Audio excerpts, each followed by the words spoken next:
and sorry, I said it twice, but because Pukara was seemingly trying to steal this and revise it and maybe turn this into his own thing based on his own entry into his own journal. So with the Little Black Book, there was no really need of fuck. So when Zilch got back, it was just in time to tell fuck that he wasn't going to die just yet. So he held on, and you guys waited for the town hall meeting that occurred, and it wasn't terrible. There were some haters led by Mindy, but she's still probably very much grieving, having lost Tristan in all of this mess. But with a very heartfelt speech from Caroline, Mindy's anger subsided, and the entire town was able to kind of vote on what they wanted to do. Because they clearly stay here because the guy who did this is still around, and there's nothing to live in. Everything's burned pretty much. So there was two options. There was one go to Port Royal, then one go back to Zawadi and like via Moyo, where Boris is from, along with a few other people from Asfa'eia's finest. And then Caroline would take half of the population, most of the fishermen, and then take them up to Port Royal, where they would stay and work, and then gather resources enough to be able to bring back and rebuild Asfa'eia once it is safe. But it was after that. Heavy Neck also decided to throw his hat in the ring for a captain speech where he promised that this crew that Nocton is part of and would bring an end to Thaddeus's reign, whatever that may be. And led by Caroline, you guys ended the this like town hall meeting where I think it's we kind of wrapped up, and Zilch decided to wake fuck up for one last torture session. He definitely thought he was hallucinating a devil. 100% did not, but easy enough, the rest of you were able to finally get the long rest that you've been dying to have. So that's where we're going to pick up. After the town hall, you guys would have picked up from Caroline that there was going to be that like kind of the itinerary for like what's going to happen next is they're going to have two funerals. There's going to be one held at the cultivation fields. Well, actually three. There's going to be a private funeral held at Pothos's cabin for Pothos and Trypha. And then there's going to be a funeral in the cultivation fields, and then there's going to be a Viking funeral for the fishermen and women that were lost. So the next day, that is scheduled to happen around like noon. The Viking funeral is not going to happen till like nighttime, when it actually is going to like look proper. What else is going to happen? Oh, I'm in the wrong spot. Excuse me, one sec.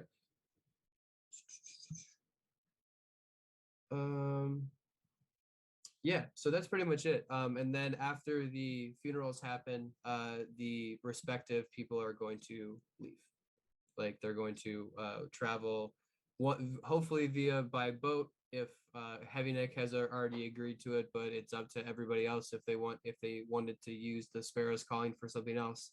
But Heavy Neck doesn't see a reason to not use it to help refugees get to Port Royal. And then the rest of them are going to travel via the coastline to get to Zawadi and then Moyo, with Boris at the lead. So you guys wake up in a very somber sort of feeling washes over most of you, and just taking in the morning dew. We won't do downtime right now unless you guys actually, let's do this. Do you guys want downtime? Because if you guys want downtime, we could do it, but I think it more appropriate to happen at Port Royal rather than here, considering there's not much to do. I feel like realistically we didn't actually have downtime. But you can take it now. So like now that you have a long rest, it's like the start of a new week Got in it. like the West March world. So like if you guys want downtime, you can totally take it. Just you'll have to like let me know because I don't know if uh you guys want to be on a time crunch or a time schedule. But like, it's there, just ask for it. I mean, I think Knockdown would just be working on the project. Project, that's fine. You got to get to the ship to work on the project. Yeah, I can work on designs. I don't have Yeah, to no, I, that's I great. don't I don't have to be physically working on it, but That's perfect. Um, Utag would be performing his ritual during this downtime. okay, Utag. So let's do this. Let's start with Utag and then uh, I and then open because Utag during the night, during this after this long stressful night, you would have had a dream. You could call it a nightmare, vision. You could call it a visitation. Um, but you find yourself waiting in that very same still vast empty black ocean, a full moon directly overhead. You're still wearing all of your armor, trident is in your hand, you're just waiting there, and then you start to feel the water beneath you vibrate, almost as if like it was erupting. It's hard to tell, but it's shaking you to the core. You start to panic a little bit because God knows what has happens every time. But slowly you see emerge from beneath you this pitch black, like perfectly polished obsidian island that lifts you out of the water. You look around, it just looks like a barren landscape of jagged black rock that looks like it's been chipped away and eroded over time. Over it, this has to be possibly something like an old ancient artifact from like eons ago. It's hard to tell, but you instinctively walk forward, um, looking up, keeping the moon directly overhead, or just it's staying overhead. You traverse this jagged landscape to where you this valley, and the valley then opens up to these three giant pillars. Could call them obelisks because they're almost roughly shaped like a four-sided obelisk, but three of them just stand there. And as you're just taking in this marvel, you feel the island shake. It shakes again. Two more until finally, as the fifth one, you watch this horrid, grotesquely, like it's almost like slimy, pale green and like blue skin claw, the size of a what the biggest warship you've ever seen, just latches over the base of the right pillar. And then you watch another one latch on.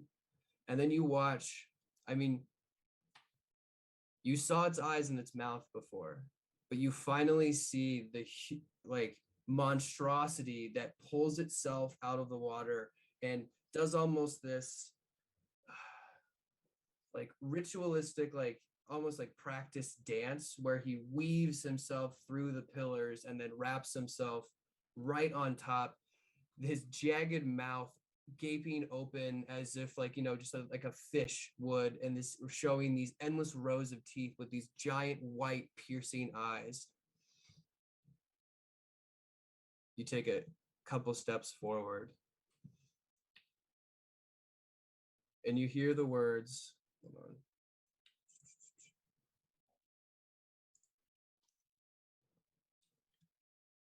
excuse me, I don't know why I exited.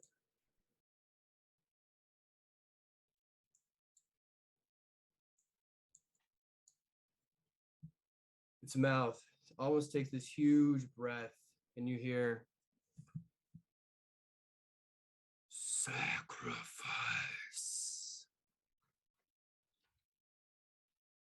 Consume.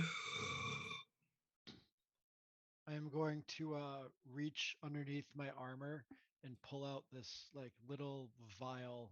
It almost looks like a crystal vial, and inside of it, it's got like this like reddish mixture. There's kind of like almost like a cloudy substance, Mm-hmm. and at the bottom of it, it looks like it's got like little grains of salt from the water that had fallen to the bottom, or sand almost from when I scooped Mm-hmm. it out of the ocean. And I'm going to pop it open, and I say, I sacrifice my soul to Dagon, Prince of the Depths. May his nourishment bring my strength, and his will be absolute. And I'm just going to just take it and chug it right there, and then drop it back into my hands and let it hang around my neck. Nice. And as you feel the warmth and just the grittiness of this concoction flow down your throat, you can almost breathe deeper and your muscles tighten, but like and you feel your like every vein pulse with an energy that you want more of this. And then you hear this last word, release. And then you watch him do another climb over, and these massive tentacles that kind of like wrap around him also like grab onto things as he lowers himself down into the water. And as you're standing there, you can feel him let go of the island, and then the island starts to sink back down into the water, and then you sink with it, and calmly you let it the darkness take you, and then you drift right back into like your easy slumber. Um, when Then you wake up. yeah, next time I wake up, I'm gonna just take a look at like my hands and like this like little water I can see just like flowing through like where my veins are supposed to be. It's just kind of like almost like a clear water that's flowing through it, and like just when I squeeze my hand, I get that extra like, you know how like when your hands are real sweaty on a summer day, you get all that sweat that drips down, but it's like much more liquid coming out Oh yeah, than just just that. it's a little bit more the it's like he turned the faucet up a little bit. Yeah. Nice. All right, so now we wake up. um I think the first person we should ask what to do in this early morning is Zilch, considering the promises and the intention of the last interaction you had with Buck. So Zilch, I think, would go find Fuck, whether he was sleeping or not, and just grab him by the ropes that were tying him together, and just Okay. drag him off of the boat. All right. So you quickly just untie the massive coil that's lashed him to one of the posts, Mm-hmm. like completely upright, and but the rest of his body is like very tightly wound. There's no way he's doing anything. His mouth is gagged, and as he hits the floor, you just hear a as it looks like he's woken up. His eyes are completely bloodshot. Um, Um, Zilch is gonna drag him out to I for the sake of or for all intents and purposes, can it be low tide at this point? yeah, sure. Cool. Early morning. All right. So Zilch is gonna grab him and just walk out towards the water with him, like Mm-hmm. dragging him on the sand, and then he's gonna Yep. lay him down. He's gonna lay him down on the sand, and then he's going to lay on top of him, and then cover both of them with his wings. Uh, Okay. right before the tide is about to start coming in, and he's just gonna look at him and be like, "So this is what it felt like for Pothos when I covered her with my body, and she was incinerated in my arms. I am not going to grant you the mercy of a quick death. We're gonna stay here until you fucking drown." his eyes start to, his pupils are now like pins, and he's struggling, but you can clearly, there's nothing he can do, and he's just like retching back and forth trying to break loose, and like over probably like the course of like a minute after he realizes he can't fucking do anything, and you watch him just kind of like sit back, just like his head hits the sand as like the tide is starting to get up to his ears as it like washes into the like the part of his undercut. um And you wait. Zilch is absolutely just planning on waiting there until he is completely submerged. And Zilch is just going to be like, the last thing you see is going to be the last thing that she saw. Chills. Okay, so that's gonna take about I should be a better sailor, playing a pirate. Let's say that it takes the like the better part of like 10 minutes where like the water like go like starts splashing up on the ears and then gets to his chin and then finally gets to his nose, and you can see it starts to shoot out like snot's shooting everywhere. You can finally and then he gets like a little bit of fucking relief every once in a while when like the waves wash back and you can but after like 15 minutes he is now fully submerged and he's going to struggle. Do you do anything like do you just watch him struggle? No, just this is the most brutal thing that Zilch will ever do in his life. Okay. So you're sitting there, covering him with your wings and uh, sensing the movement and feeling you actually dig your wings underneath him to kind of like scoop into the sand to give you a little bit of an anchor. And Mm-hmm. you just hold him there and you can watch, I mean, put your head underneath the water if you want to. But uh, his eyes are closed and it looks like oddly at peace in these moments where he's just like, and you can just see him like every once in a while his nostrils flare up, a little bit of air escapes. You wait and you wait. When I'm pretty sure he's unconscious, I'm going to take my decanter of endless water, remove his gag, put the decanter in his mouth, and just say the word geyser. Jesus. So as you pull his like his gag off, he instinctively starts to yell something, and bef- the only thing that you can kind of well, he rolled perception check Okay. to see if you understand what he's about to say. 20. Okay, yeah. So you hear "my family is" before you shove this fucking decanter into his mouth. Say geyser and roll a strength check. Okay.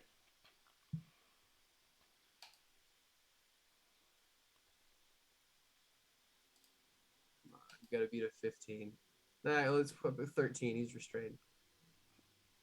Uh, I don't know. I'm pressing it. I don't know. Oh, there we go. Why is it not showing up? 19. Oh, fuck yes. So you feel the pressure of this thing push back, and you just dig your nails into the base of it and hold until you watch like there's like you can see a different pressure of stream shooting out off the burst of his eardrums, his nose. Now you can feel the like the geyser shooting back, and then you watch both eyes bulge, and then pop out from the pressure, and they're just now like floating there by their cord, and you watch like the life leave his eyes, literally. Um, Um, cool. So at this point, I just want to take my small knife, cut all of the ropes, and just drag him a bit farther into the water, or like out further out to sea, yeah, and then just just drop, like toss and him then into just the drop him. yeah. Uh, roll a perception check Yep. as you're swimming. I assume you're flying. Yeah. Yeah. So as you're flying, 12. eh, you could see like something. You could swear that there's like maybe sharks off in the distance, or you thought you saw fin like somewhere over there. That you just swim far enough where you're like, and then you just turn around, and just Chuck as his like rag doll body just like cracks onto the water, floats there for a second, and then you watch it just slowly like legs first drip down, and then starts to sink. And I don't know how long you spend, but it'll take 20 minutes before the sharks are here. No, I don't even care. Yeah, Zilch that's what I Zilch thought. drops him in the water, flies away. That's what I thought. Just take it out the trash. Yep. So you watch the body float down. What relief you got from that, you breathe into your lungs, and then you turn and head right back to the ship. Yeah, I think at that point Zilch is just gonna land on the ship and be like, "All right, what's next?" Heavy Neck just raises his head. So what did you do? He's dead. God Moving damn on. it, I'm gonna get that fucking story. All right, so we got a funeral and a wake. Well, not a wake, but we have two funerals that are gonna happen. It's up to you guys. Do we want to stay around? Obviously, I want to stay around for Pothos and Trypho. That's gotta be a thing. But how long did you guys want to spend in town before we head back to? Because we gotta go back to Port Royal. The ship's back at Port Royal. Heavy Neck says to everyone while they're on top of Sparrow's Calling. Let's just go. Yeah, you don't want to stick around? I mean, look, that was what I wanted to do, but I didn't know if it was rude. That speech was about as sentimental as I'm probably gonna get in my life. There's no bodies. It's Utag would stick around for the funeral, but honestly, I don't want to RP it out right now. But if you guys want to, you can. Oh, I mean, I have a fucking poem ready if you guys want to go. Guy, All right. it's up to you guys. But it looks like Heavy Neck. His vote is he's kind of itching to leave, but he's respectfully making sure that the rest of his crew can pay their respects. I I'm understand. indifferent. Obviously. I understandably was not asked to perform a funeral, right? So No, they did not ask you specifically. There was a few. I had stuff planned for Magmore. There was a few people who came up to Magmore and asked them to like bless some of their dead. yeah, that's what I figured. But yeah, Zilch, you were not asked to. Yeah, no. You're thought of more of like a medicine healer rather than like a faith healer. Yep. But yeah, so, you were not asked to.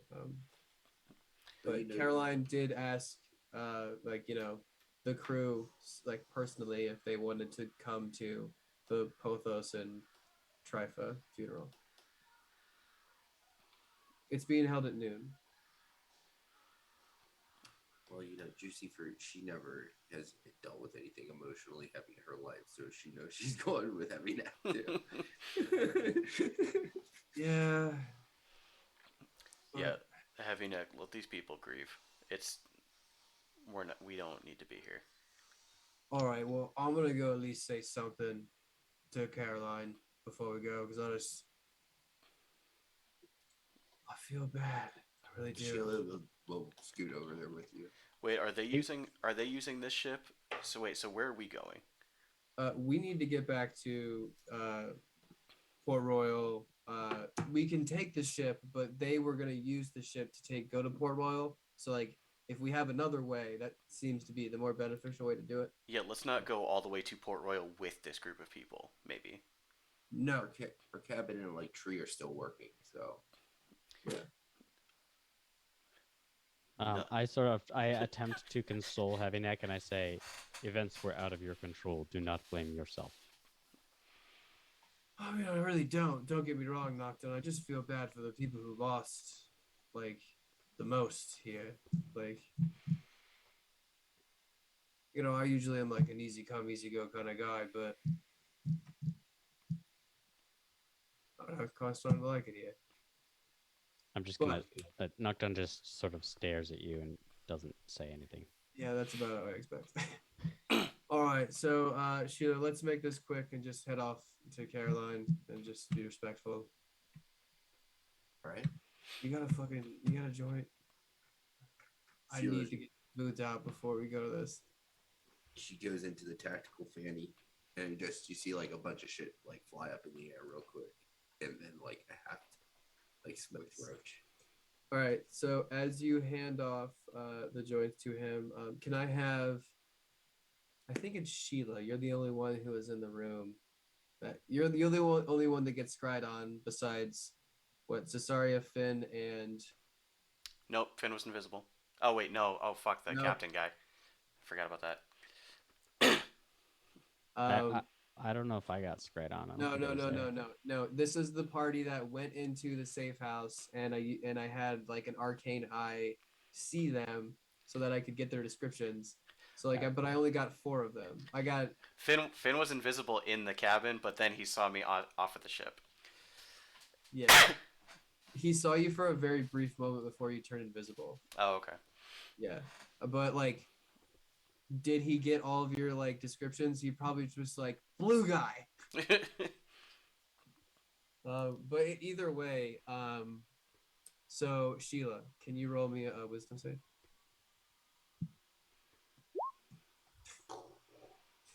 Yeah. Oh, yeah, that's bad. You definitely fail. Yeah, it's a very mournful walk to get to the Stargazer, where um, a bunch of people said that you can find Caroline if you're looking for her. So when you get into there, it looks like she is communicating something with a bunch of cultivators, farmers. Looks like they have their hands and feet have been dirtied, like they've been working. You can assume probably to be digging graves. But it looks like she kind of gives them a nod as Heavy Neck and Sheila, you walk in. Is there anybody else that came with? Okay. Um, she looks at the both of you and goes, "Oh, hey, look, hey, the funeral's not for another hour. But if you guys can help, we could use help. Sheila, if you could move some of the bodies up to the cultivation fields for us. Not trying to like ask you too much. It's just like, you're able. So Yeah. just kind of, you think you could? Whatever you need, Caroline. Like, Oh, all right. Yeah, that's fine. So, Caroline, don't I don't know how to make this not awkward, so I'm probably just gonna be a little blunt about it. We want to deal with this problem ASAP, like as soon as humanly or humanoidly possible. So we're kind of trying. We're antsy to leave like now. So we're we're not gonna be showing up for like the pure funeral, and you just watch as he finishes his sentence. Caroline just goes, "What? Look. The quicker we can deal with this problem, the quicker we can rebuild, right? So, and uh, some of my crew that like kind of weirded out by the whole like death thing, and like it's just like maybe they've. And he's gonna try and roll a persuasion check to try and be like, don't be mad at us as we kind of just like scoot out of here. So it is going to be persuasion. Oh, okay. So versus Caroline's. She like brushes her hair to the side. Well, I mean, all right, I guess. Like, I understand that like some people could be uncomfortable, but and she looks very, very saddened by this news, Sheila. I mean, I kind of hope you was gonna be there. Like, I didn't know if I don't. It was kind of just gonna be us and like me and like a couple other people, but I, I guess if you have to leave, um, but she turns to you, Sheila. I guess Sheila, could you, before you go, could you at least help move the bodies? And Heavy Neck Sheila, just go ahead. uh, Sheila's gonna look down at Heavy Neck and be like, just give him the glance, like, what the fuck are we doing? And she's just gonna start crying. Caroline, we can help handle. We'll help handle the bodies. And then Sheila's gonna nod at Heavy Neck and say, "That's what the answer I wanted you to say, and if you didn't say it, I was gonna blurt it." Okay. Caroline, with a little sigh. Well, all right. I can't thank y'all enough again for like everything you did, and sorry about Mindy. Um, you're obviously please don't be strangers to any of them. Uh, I would suggest maybe trying to say something to her, but you don't have to if you don't want to. But she kind of just like looks awkwardly at the door and goes like, I guess I gotta go prepare. And it looks like she pulls from her hand or pulls from her hand. She has in her hand, there's like a little like folded up piece of paper that she puts into like a fold, like one of the folds of her clothes. And then she goes up and she's going to give you a like a huge, as much of a bear hug as she can, Sheila. And Heavy Neck's gonna come in and hug both legs. As you guys share a moment, she loses it for just for a few tears, and then turns to hesitate as she gets to the door, and then she opens it and then walks out and closes it. There's a few moments of silence before you hear, "Yeesh, that was rough." And Gina's just sitting there. She's just been like cleaning the same glass for probably the entire interaction of that. Um, Says, but how about a drink before you go? And she pours like two ales. Well, actually, seeing you, she pours three and hands two to Sheila, one to Heavy Neck. Heavy Neck comes up and goes, "Oh, Gina, yeah, I fucking need it." And Sheila's gonna lift her visor up and like wipe mascara away, and it's gonna be so much from her tears. It's just gonna be like a huge splatter on the. like bled all the way down. Yeah. Just like, and then just like a big splatter onto the bar. So, Gina, where are you and Monty headed? Are you going Royal, Moyo? Well, I think we're gonna head up to Point Royal. We do well with the seafaring folks, so I think that's where we're gonna head. If we can, we're probably going to try and she like looks up for a second, pull some of the furnishings, and maybe try and start a second stargazer in Port Royal while we are busy rebuilding everything. She then takes a glass out, pours some of the ale for herself, and then cheers to you guys and downs it back. And everybody goes, "Well, we're probably gonna be there kind of often, so I promise we'll check in." She goes, "Well, like she said, don't be a stranger." And she tips her empty glass to you and then starts like rinsing that out and pouring it out. And Heavy Nick just kind of looks at you, Sheila, and goes, like, nods towards the door and just kind of like gulps back the last bit of ale and then heads out. As you guys get out of the Stargazer and you hear the door close, you just hear Heavy Neck go as he's like shaking out like his arms were just asleep. And he's just like, oh, that felt terrible. Oh, it was like I fucking stabbed 20,000 kittens. Oh. And he's like putting his hand on your boot, like holding himself up. He goes, oh, all right, let's get the rest of the crew. Let's help with the bodies and let's be quick about this because I don't know how much longer I can stand being here. But you guys are able to make your way back to Sparrow's Calling. And you guys see after about 45 an hour, you see Heavy Neck and Sheila arrive back at the boat. You know, so that went terrible. She's very, very sad, and now I feel like I've stabbed 1,000 fucking kittens. But she did not hate us for leaving. But she did ask if we would help move some bodies to the cultivation fields, and I figured it was the least we could do. And so, crew, let's get helping. Look, guys, come on.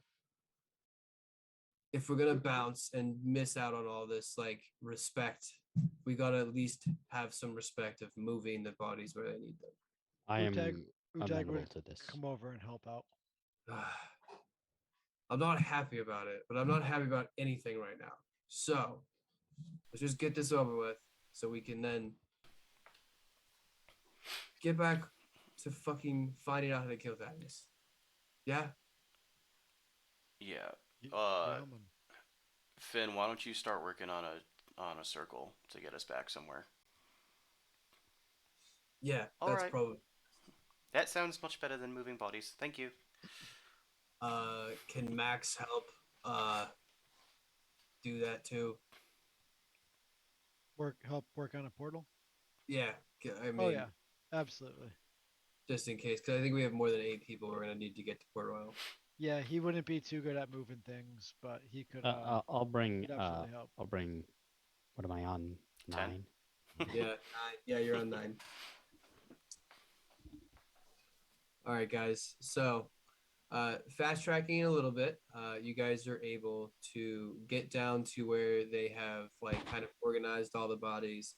And it looks like there are just as many carts as they could find that were flat, and it looks like they are respectfully stacking or not stacking the bodies, but laying them like 4 across, and then it is just like a quarter-mile walk all the way up past the Stargazer and then past Pothos's cabin, and then where a clearing naturally was in the cultivation fields is where they have picked out. They've already started digging like hundreds of graves. Unfortunately, they're very shallow because they don't have a lot of time, but they are like, we're talking every single person in the town is helping dig. Like, some of them are using fucking wood. Like, it's a fucking community effort, and it's getting done. But can you guys just roll me strength checks? Because you guys, this is just how long you can last stamina wise. We all know you can do it. It's just how tired are you gonna get? Oh yeah, you guys are not gonna be able to have any problems. Can somebody tell me why we sent the guy away that can turn into an earth elemental for this? Yeah, it's a good Because question. we left our boat like Oh, idiots. because he's the one who can teleport via tree. He needed to get back to the boat. Yeah. He's I wonder too. what happened. I That hope he's dude okay. is too good with utility. Fuck. We need to find us. Can we clone him? Can we? I'm gonna like take an hour and give 9 shovel hands. Okay. All right. You can. It's definitely going to be like a 2.5 to 3 hour endeavor to help move all these bodies based on like their transportation. But yeah, with like the help of like shovel hands, you can definitely help speed along the like grave digging process so that more people can help move, which is great. Um, uh, you even see some kids are starting to like stop working and they're having to be like slapped back to work by their parents who are like kind of like gaping at your invention, just like, oh, that's so cool. And then like there's like one kid who has like pieces of wood who is like has pretending to have shovel hands and is like pretending to be your robot. Like, I love it. yeah. But over the course of again 3 hours, you guys are able to help move all the bodies, and it is just crusting around like 11 o'clock noon, as you guys have finished putting the bodies in the cultivation fields and the other bodies onto all of the like Viking style like makeshift rafts that the like all of the yard workers have started to like make, and the fishermen and women of the port. So it's time to go. Finn and Max both have 2 teleportation circles ready. I assume you're teleporting to the ship, or Yeah, that's where Max would probably be sending everybody. Yeah, same. is there a circle on the ship? I think there was one. I don't know Yes. if it was that ship or if it was a different ship, but Is this a slippery bosom that we're teleporting to? Yeah. Then I yes, thought there then is yes. one there. Okay, Yes, all there is right. one there. Okay, cool. So then, as you guys feel this warm rush of air as you step onto the deck of the slippery bosom, uh, it's a little off-putting at first, as you see that the deck is. It looks like there was definitely a fight, a struggle, a murder or two or three. It looks like there is blood splatter everywhere.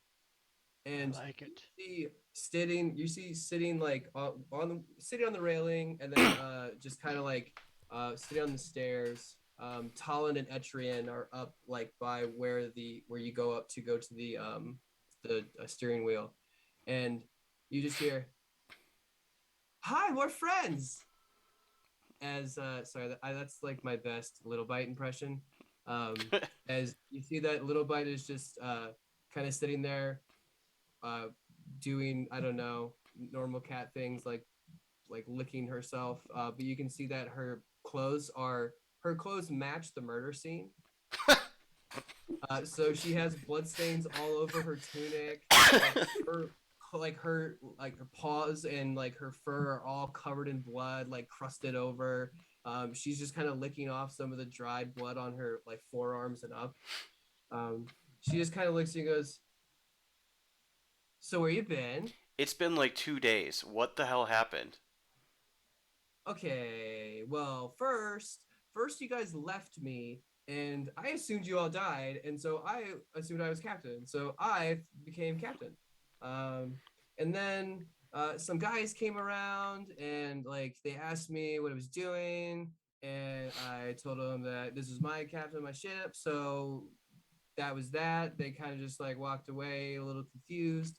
So then, yeah, I walked around Fontinos, or I walked around the city. I met a bat person. His name's Vorn. He's really cool. And then I slept on the ship, and then some guys came, and then I killed them, and then she kind of like gestures around to the boat, You just and gestured broadly to everything. like to like all of the blood. She's like, yeah, it was kind of a lot of guys. Um, so then I woke up, and then I walked around and then I walked around the city again. I went to the Bat Person Born's place. It was really cool. I didn't like the food at all, but like the music was really cool. And then yeah, So like as she's talking, Zilch is just gonna walk up to her and then just like hug her and like wrap his wings around and just hold her tight. and she is going to immediately start purring and like rubbing up against her face against yours, a little aggressively, but you feel her arms kind of like tighten, and like nails start to kind like gently poke at your skin. She goes, "Why are we hugging?" Shh, just shh. It's fine. Okay. I'm just happy to see you. And then she goes, "And then I slept on the ship again, and then people came and I killed them again." That's a good job. Proud of you. And then you showed up, and then she just like hasn't let go, is now talking at normal volume. And then she goes, now I get the point of her. This is great. This is actually kind of great. I'm about cleaning this up. Every ship needs a cat, right? I know. But now that you guys are on the ship and you are in Fontinos, the undercity of Port Royal, now what do you guys want to do? Heavy Neck's got to do some things. He's got to go shopping or break in enter. I really don't care how we do business anymore. If it's legal or illegal, I don't give a shit. So I need black powder and we need food rations. Can Utag talk to Heavy Neck for a second? Yeah, what is it? So he brings him over to where like Utag's got his bunk, and underneath in his footlocker he pulls out the gun that he had that's broken. I have it like the top part of it separated from the bottom part. And Yeah. do you want me to try to see about fixing this for you? Um, Are you Knock- talking about Moby's dick? Yeah. Yeah. I believe that Knockdown would hear this, depending on. Knocked on! Knocked on! And I'm actually just like right behind you when you yell my name. I say, He's gonna turn around and go, oh, Jesus. I could smell the gunpowder. I did not know that someone picked this up. Nocturne, and Heavy Neck is gonna take both ends of it and he's gonna take his hands and like lift Utag's hands up above his head and go, Nocturne, fix. I can do this. So, did you see it go off? I didn't see it get used either. I believe that it has a fatal it's pretty flaw. simplistic. Yeah, I believe it may have been built incorrectly as it did not function properly, but I will make sure that it does. Yeah, could you please fix? And On then the condition that I am permitted to use it occasionally. you are able to use it on anything that's not the crew or the ship. You may not use it against our friends or family. Of course, that was never an option. That's all I want. You can use it against anything you fucking want. And I'm just gonna like there's like this creepy little gleam in my eye, and I just kind of like huddle and run away with it. All right, so that's gonna take you you with the proper materials, which is really just like a few scrap pieces of metal, depending on how much like augmentation you want to put onto this thing. Oh, I can augment it. Oh, Well, think about it. You're starting from square one. oh. So like if you wanted to try and like upgrade the spring or change it from like a spring system to an air system, like you have the ability to make this weapon a little bit better if you want to spend the time and the resources to do so. Okay. It's called Moby's dick for a reason. Make it hit like one. You should be careful because Jacob's about to make this in real life. Dude, the harpoon is 6 feet long. That's all I'm saying. I am okay with this. All right, but yeah, so you can spend to bring it back to where it was will take you a week. Understood. To do other stuff is going to be a lot more. Yeah. As I walk away, I say, remember the project that we agreed upon? Yeah, the whole like submarine ship. I believe this can be put to creative use. Yeah, like on the ship as like a gun. Yes, that is what I was thinking. I was attempting to be more subtle, but you can be straight up with me. Just maybe like I want to make this a gun on the ship, and I'm like, all right. I would like this to be a ship-mounted cannon that is used to entrap other ships. Heavy Neck's gonna come up to you with like his eyes like doing that anime lesson as he just is like so happy, and he just puts his hand on your like probably on your wrist. He just goes, Nocturne. Fuck yeah. And then just like lets go of your arm. I'm just gonna kind of like scurry away. Oh man, great guy. All right, so what does everyone else want to do now that we're here and we need to stock up? Anyone else have any errands we need to run? Is this downtime? Yeah, Okay. if you want it. Which I mean, it makes sense now that you're in a place where you can do stuff. Let's do Um, downtime.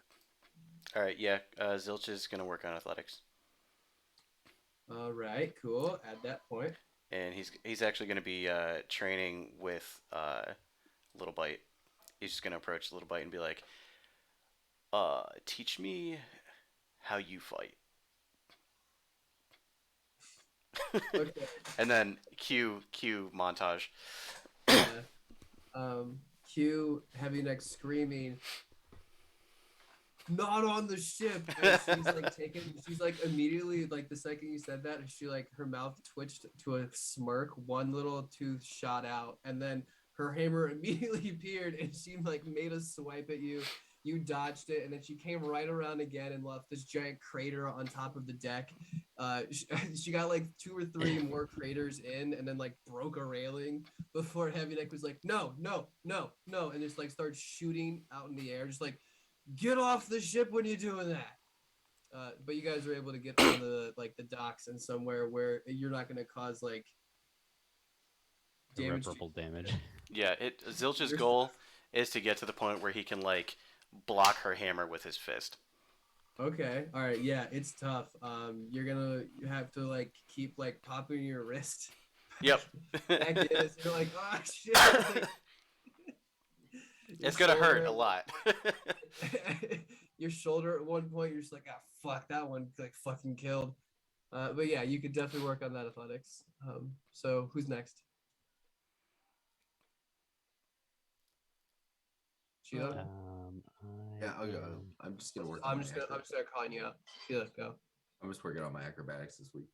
Okay, acrobatics. Yeah.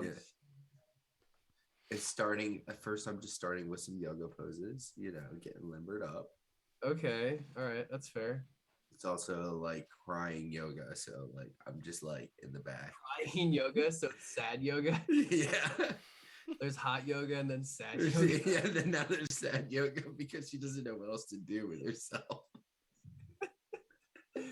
That Sarah McLachlan song comes on. Yeah. All right, cool. So you work on your acrobatics. Utag. So Utag wants to, now that he's able to learn cantrips, he wants to learn a new one. Okay. He'd like to learn Hunter's Mark.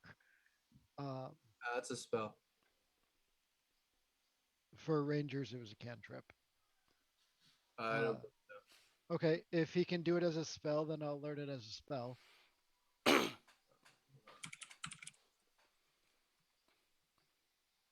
Wow. Okay. Why didn't you autocomplete to 5e?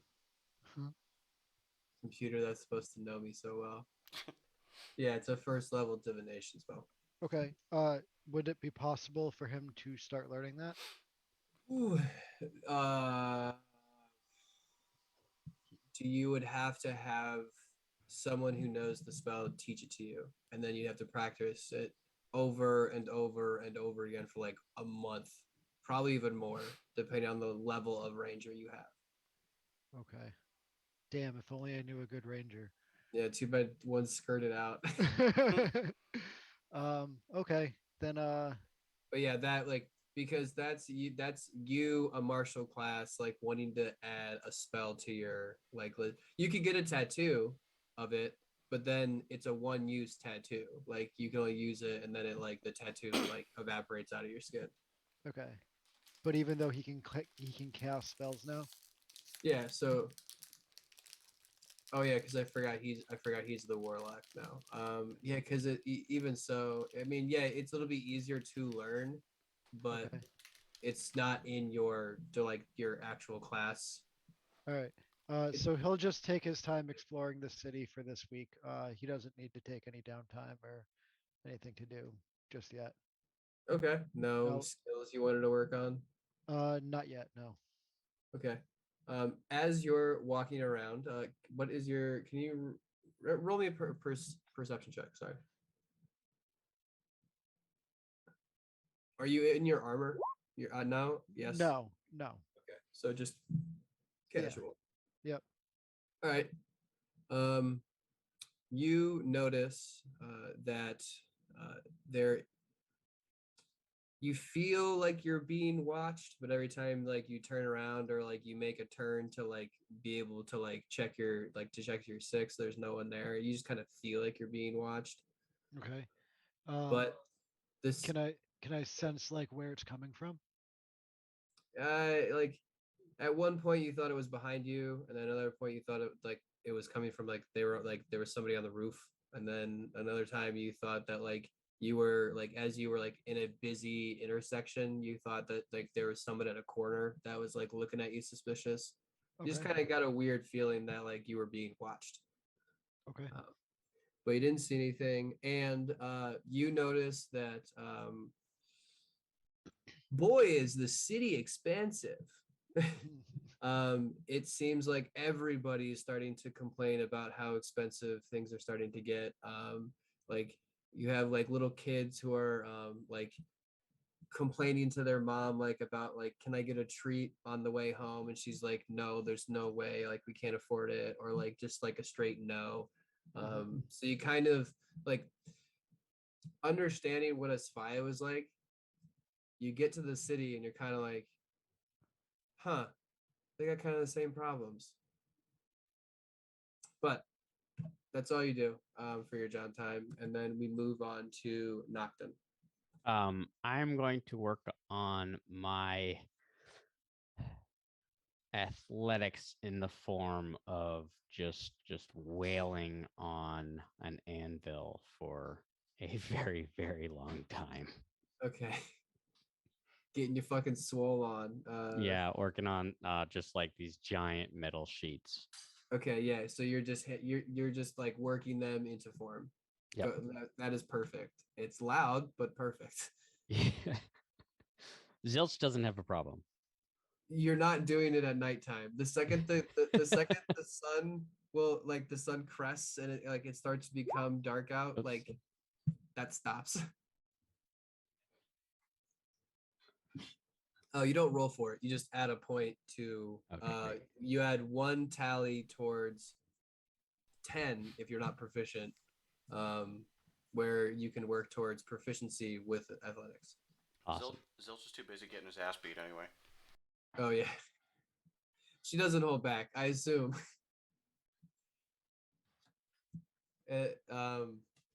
Casually bringing spells into it. Now I'm distracted with that fight. All right.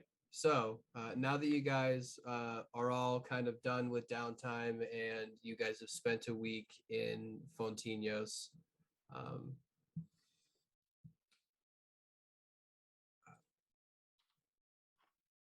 I Would guess any of during our that, mob contacts reach out to us at this time? any of your mob contacts, you have to Yeah. seek them out. You could have tried to do something. You want to do something right now? I guess I want to ask Little Bite if anyone has been asking about us. Like weird guys? There was only those two guys that came and looked kind of like they were big and fighty. They just kind of checked out the ship and then walked away. Did they I say mean- anything? What would a mob boss know? I guess something about Thaddeus.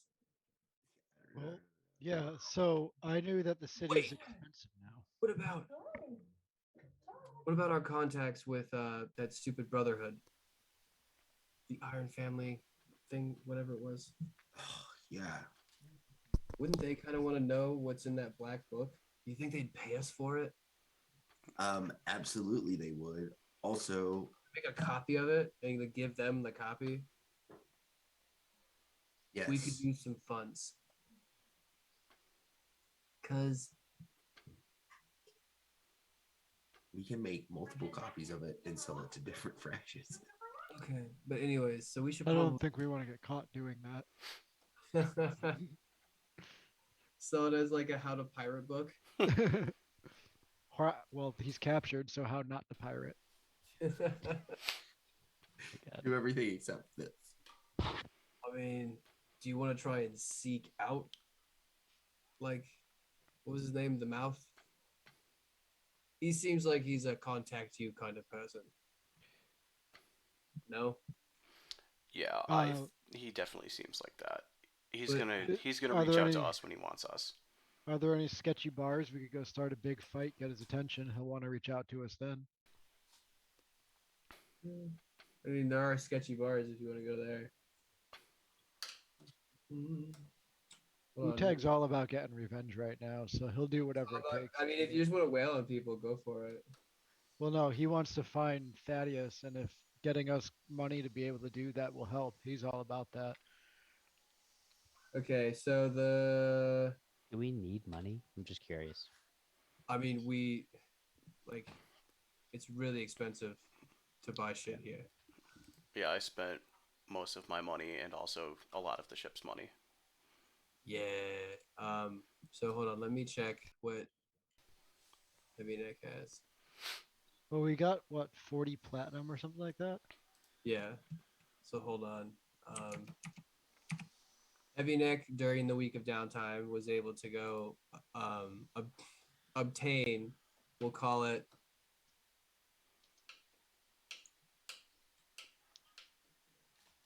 no, yeah, that would make sense. Oof. Two large, like huge, like 50-gallon like barrels of black powder. Well, I guess they wouldn't carry in that big of a container. They'd split it up into different ones. But he spent $3,000 on black powder, and then he had to On top of spend, and then he had to spend another like two. Well, actually, let's call it. Let's do this. I'm See how totally bad it fine is. with that. Oh, so he only had to spend another $3,000 or another $1,000 on food stocks to get to whatchamacallit, the apparent or alleged safe house. So you are down to 6,000. You have $8,000 as for the boat fund as of right now, but also resources are also scarce. So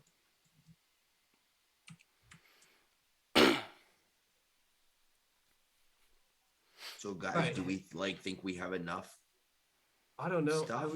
It was just a joke. I think we should probably see if like maybe they have learned anything. That's what I was thinking, information wise.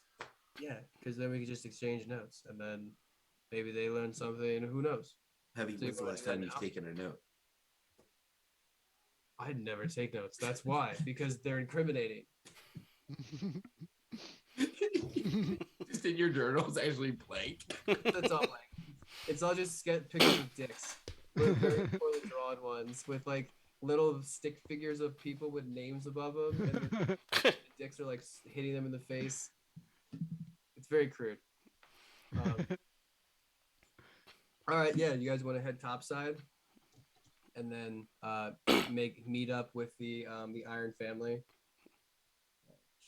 Yeah, that's like the fire guy, right? Yeah, that's Jet.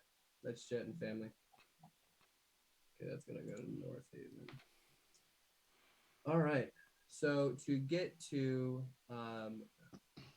topside, you have to make your way up a lattice or a couple of switchbacks of stone staircases that will take you up to Saints Row, which here let me bring you on to that map so you guys can wait. Where did Port Royal go?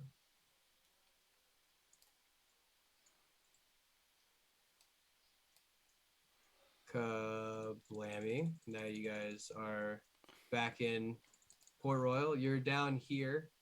Actually, you're probably over here. So, you guys are all. Why are you guys all over the place? This board's like the Wild West. All right. Anyways, so you guys pop out over here. Perfect. I think that's where Make we your were way last down. time. Make your way down Center Street or Center Street West. Take a left onto. No, sorry. You get onto West End and then you take a left onto Center Street West, and you can get in front of the familiar building for some building of the Iron Family, which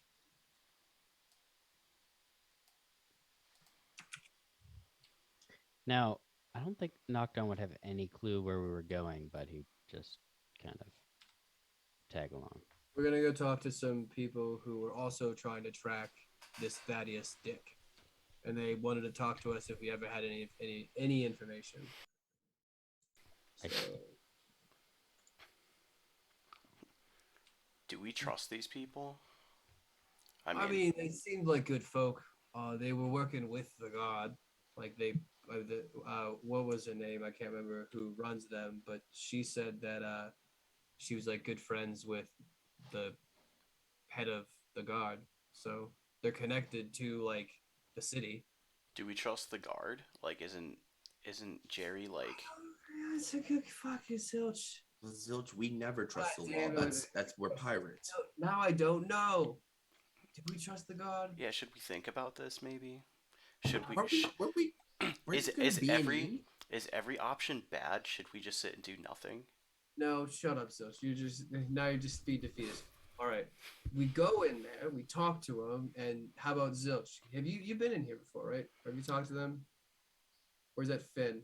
I don't remember. I whoever went in there didn't say anything. But it was Finn. That that might have been a week I wasn't there. Yeah. All right. So you get to the solid-looking building that's made completely out of tan-colored concrete with a thick wooden frame and weathered wooden sideboards. It sports a few windows with red shutters and a large iron shield bolted on the front entrance, which there's no other lettering. It's just a giant iron shield. But a nice, intricately carved and well maintained, like oak wood front door. You guys are right out. Heavy Neck's about to reach for it, so we go in. We knock. Yeah, I guess. I mean, if you're sure we trust these people. Well, what's okay? So, Zilch, let's brainstorm. What's the worst that could happen from us telling them how Thaddeus's operation works? I don't know. Let's try it. As Zilch lights up a joint. Heavy Neck's gonna just kind of give he's gonna give Zilch just a little tiny once over, just top to bottom, to make sure he I don't know, he's making sure you're as okay as you can be. Okay, all right. He takes his hand and just lights the joint with the wrap. All right. Yep. All right. So, Zilch, you keep your guard up, giving these guys and making sure they're straight, and then we will try to be cautious with our word. How about that? I dig it. Let's do it. Pages we want to rip out of there first before we. Any pages about us?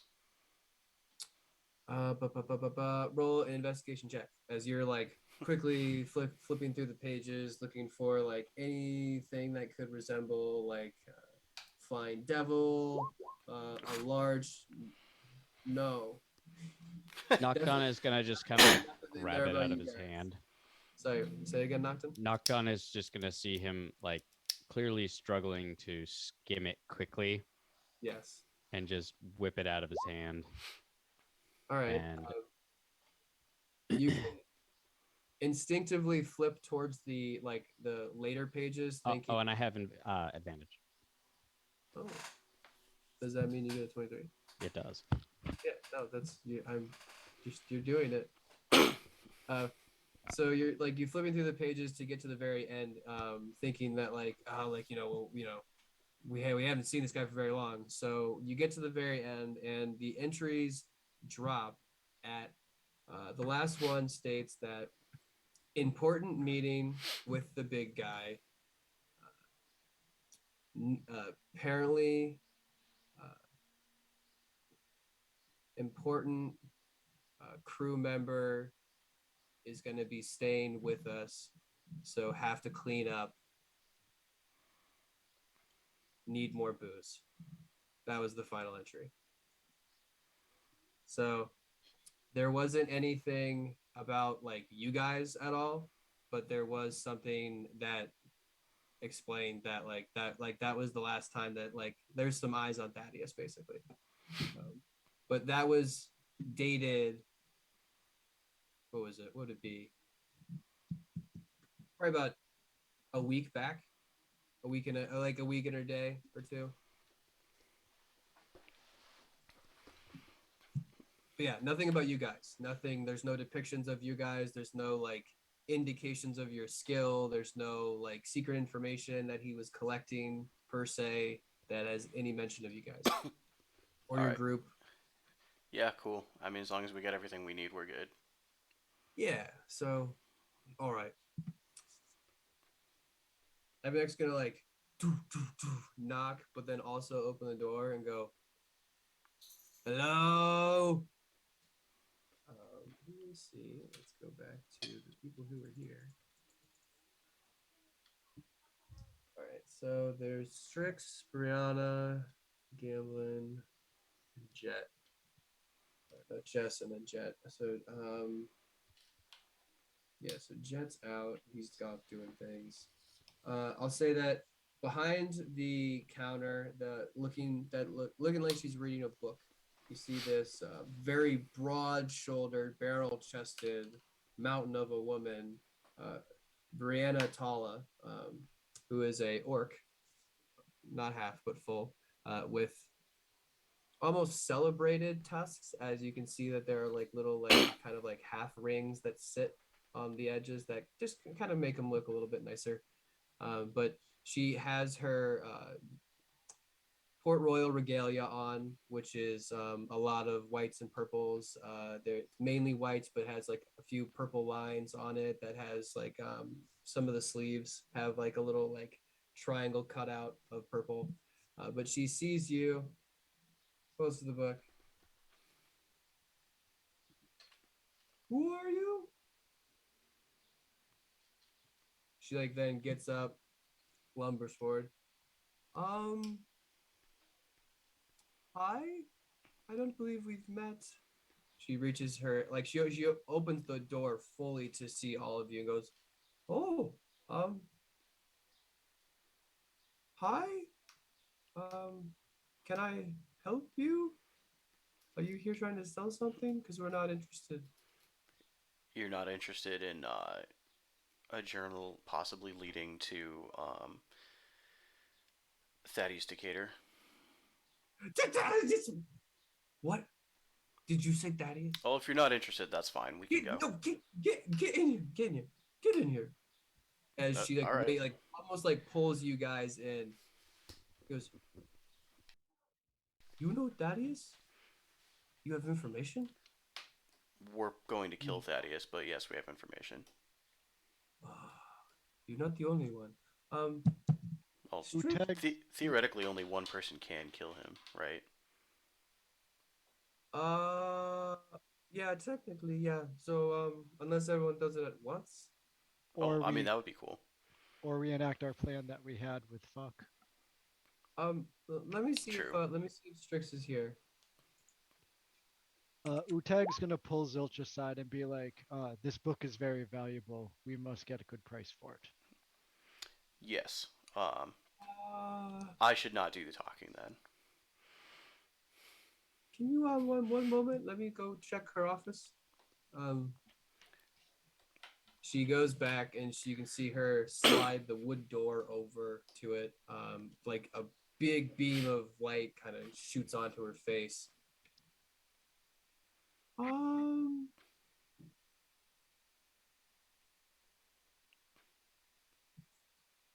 She like double takes you guys. Can you come back? Like, and you hear her like just a mumbled voice is coming from the office. Okay, the we had people have information here for Thaddeus. Do you want me to send them? And you just see a mug go flying past her head, shatter, and you hear a voice come out. Of course I want them to come in. The fuck are you talking about? Stupid, come on, come in. Zilch is going to pick up the mug and cast Mending. You watch it just piece itself back together. But the rest of you can walk forward to the front door. Of all the shit I You do, this is the coolest. you see I'll let a you have this one. disheveled-looking Strix. She is not wearing like her like breastplate that she normally was wearing the first time she met you is like off into the corner. She's just wearing like this loosely like draped over tunic that has like a little tie in the front.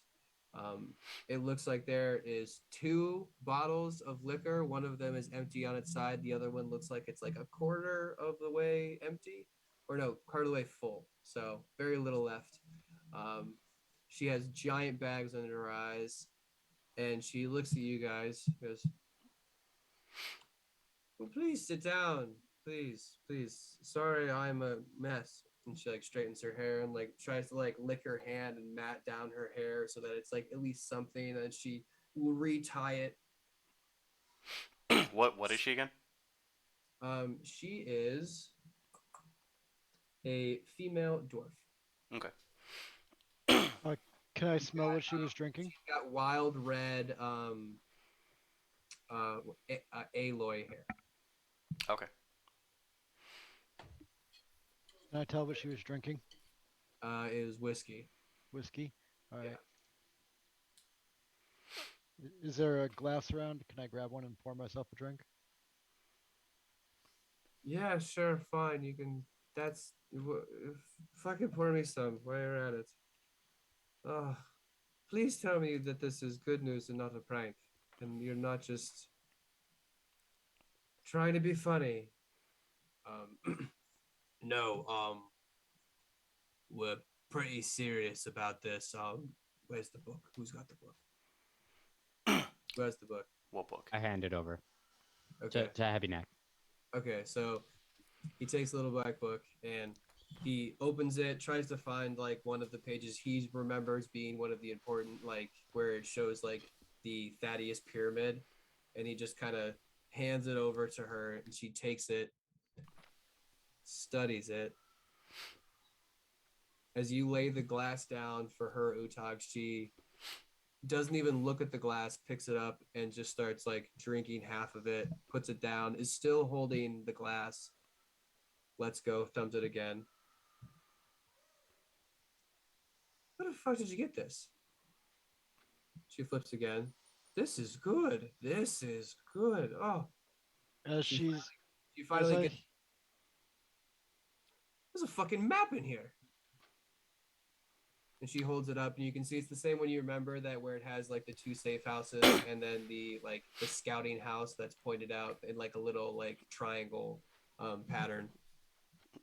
And all of this can be yours, but Yeah, we should be paid accordingly for it. You will absolutely be paid for it. Oh my god. Do you have a copy of this, or can I have this exact thing? Are you, I knows can what it would pose. I can likely make a copy. All right. If you need any assistance, I can send you up to the library or the Mages College. We have plenty of people who can and are very good at that's pretty much what they do. I believe we should keep this between us.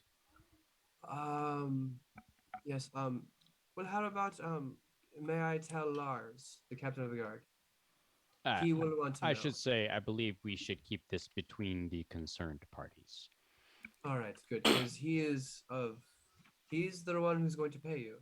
So, because we do not, and she like gestures, and maybe you didn't really realize before, but at a certain point in time, this building was probably grand and probably very like luxurious and well maintained, but it has seen better days and it's fallen into disrepair. She like gestures, you can see at the corners of the room, the wood is starting to like erode, and the like varnish is starting to like come off, and it's because the money's a little tight, so I gotta go to him. But if you have a copy, that's why I don't want to take this from you, because I assume you guys look like you're trying to plan something. I lean over to Heavy Neck and say, and tell him that I can copy it. All right, that's fine. Yeah, if you don't mind. And then he like reaches forward, and then she like hesitates for a moment, and then hands it back to him. Heavy Neck then like closes it, snaps it back to you. But yeah, he's really smart. He can do that like really, really quickly. Don't worry about it. She goes, so what is your next move? Because I did see a couple X's on that map. And Heavy Neck just kind of chimes and goes, well, the two, if you remember, there's the top one, the bottom one, and the right one. The right one and the bottom one have effectively been secured by yours standing here or sitting here in front of you. So there's really only the one at the top that we're gonna deal with. So that's kind of our plan. We were gonna go there and then see what we can figure out. She's sitting there.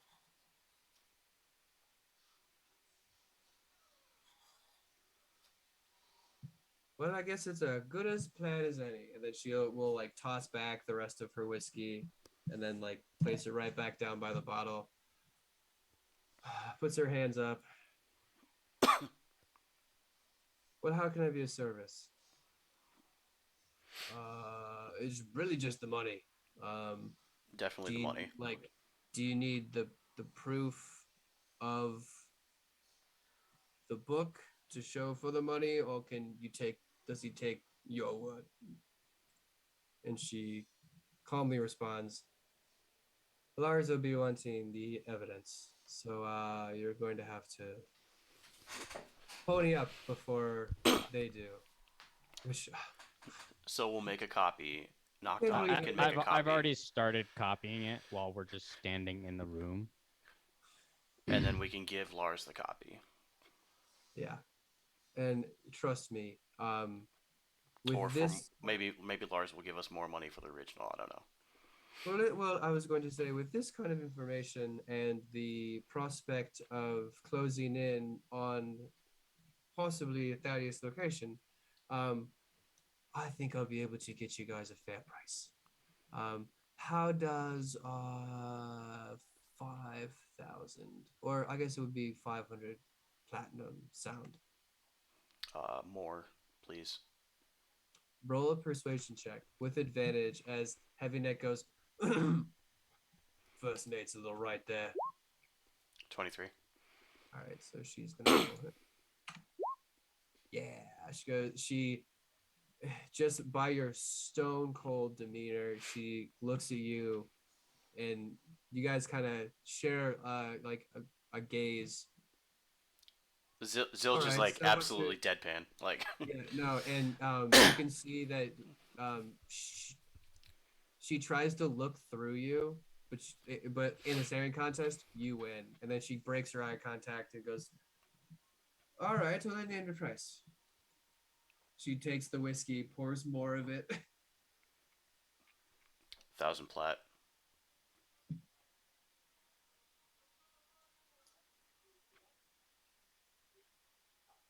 I will see what I can do.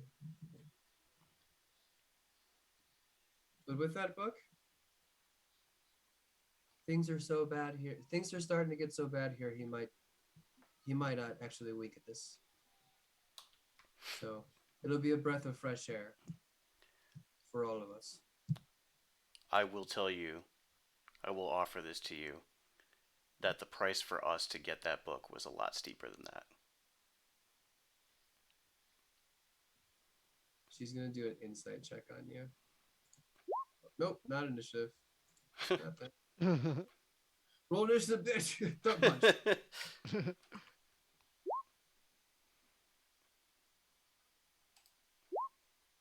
Yeah. She looks back at the book and then looks at you and goes, there's a lot of blood on those pages, huh? We've got some red in our ledger. Well, 1,000 platinum it is. She takes her own ledger out. She writes it down, just to make sure. Obviously, I probably won't forget. But either way, she makes note of it in front of you guys. Um, so how might I be a service to you? He just goes, tell us if you see anything, pretty much. We kind of got it covered. The money, like I said, pretty much all we're gonna need. And she just kind of like deadpan looks at Heavy Neck.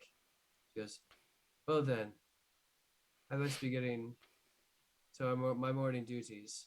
And then she grabs the whiskey bottle again, and then just like pours a little bit more in there, and then like starts to like real like nonchalantly like just shuffle a bunch of papers around at her desk and like straighten them up in front of them, and pulls her ledger in front and a pen out and starts to like write down in front of you guys. And Heavy Nick's just kind of and he just kind of like gets up, thank you for your time,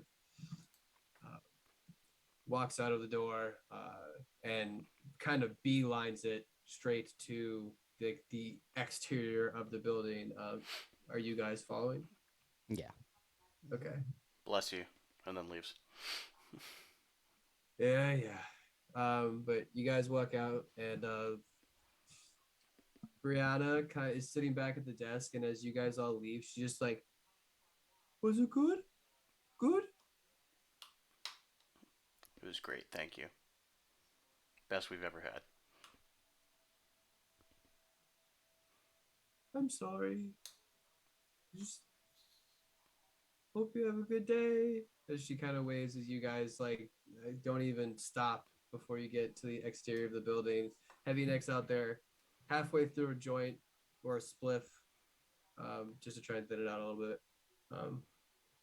Woo! Once again, she was a wreck. What the fuck was up with that?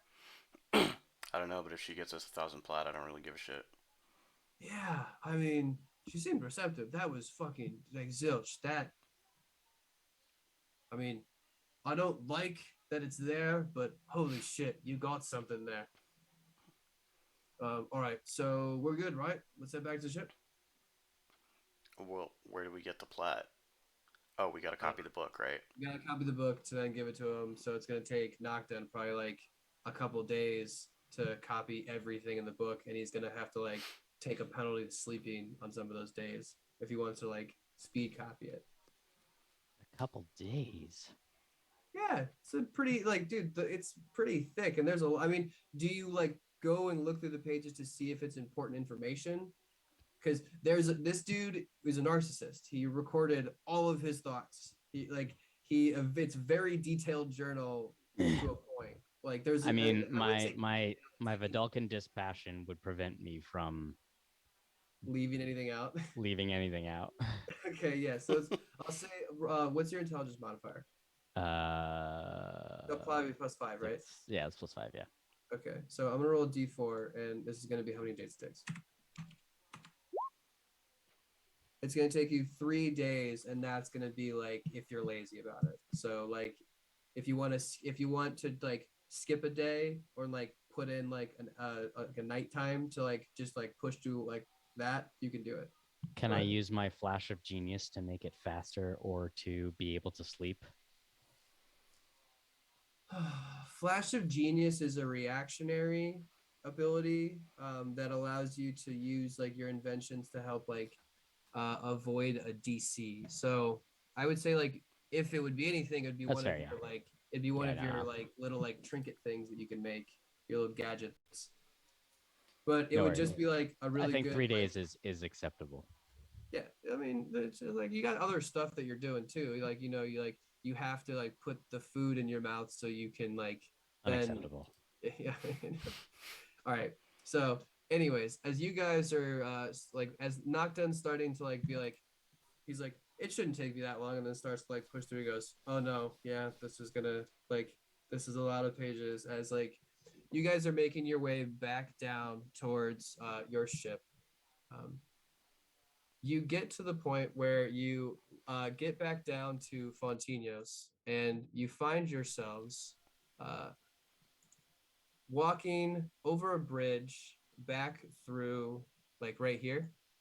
Hold on, sorry, I need to put you guys on the map, don't I?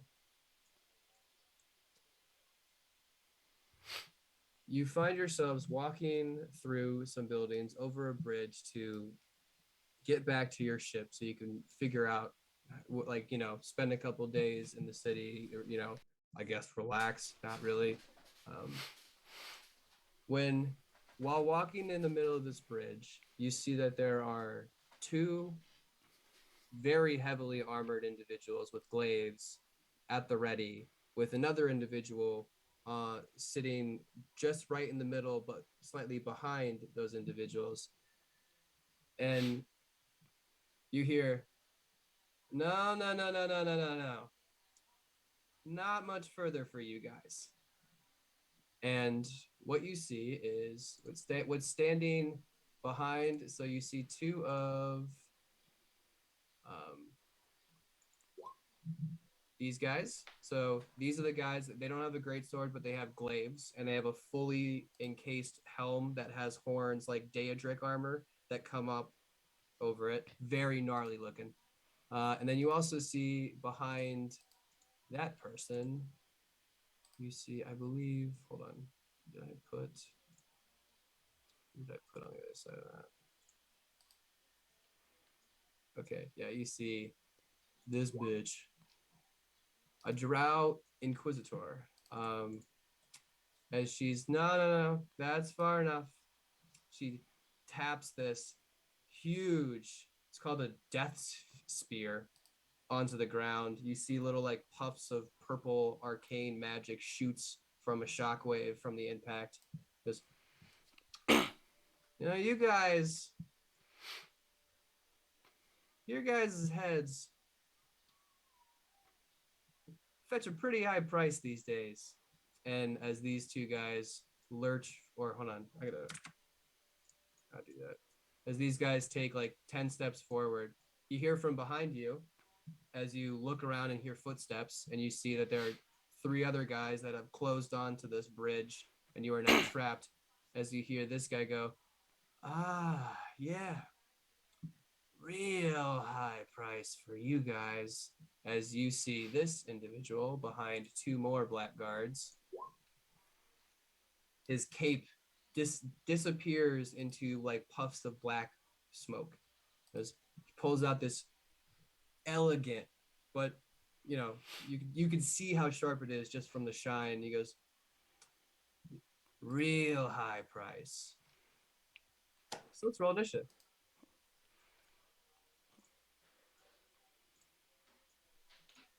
Dun, dun, dun, dun, dun, dun, dun, dun. Where is my token? It's not working. All right. Oh, so, there it is. Got yeah. Can't control it because I'm a bad DM. So this is a Alright. good time to go to a break. So let's take a 5-minute break. And I'll get this thing set up so that we don't seem so clunky, and we'll get back to you, everybody. Thank you for sticking around. Yeah, buddy.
And Let Good. the beat drop. Back. Yep. All right. Welcome back, everybody. Hope you are still here, getting ready to jump into some combat. It looks like our little crew on their way back from divulging a bunch of information and agreeing to getting paid out by the Iron family. Ran into a bit of trouble and learned that there's a price on their head, and now they're gonna have to deal with some said trouble. So, top of the round, Sheila.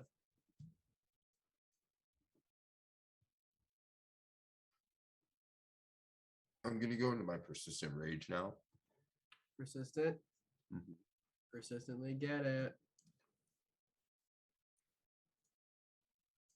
And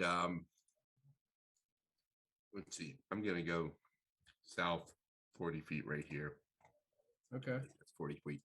And I'm just gonna actually come up a little bit more and just hold my attack. I mean, are you? Oh yeah, you're right. Actually, I'm just gonna go right up there and blade beam the shit out of them Yeah, I was because gonna they're say at you 30 have a feet. ranged attack that you spent a lot of gold on, or a lot of shit on. Yeah, there you so have roll it. an attack on the blackguard, who has a armor class of 18. 21. Yeah. This pink energy beam just arcs across off of the blade and into this, crashing into him for 13. Mm-hmm. Nice. He staggers back a bit. And if she like does that with her sword, her other hand's gonna come out and she'll be like, He rights himself and gets his glaive in between you, and it looks like he's absolutely ready for battle. So, is that it? Utag. end of it.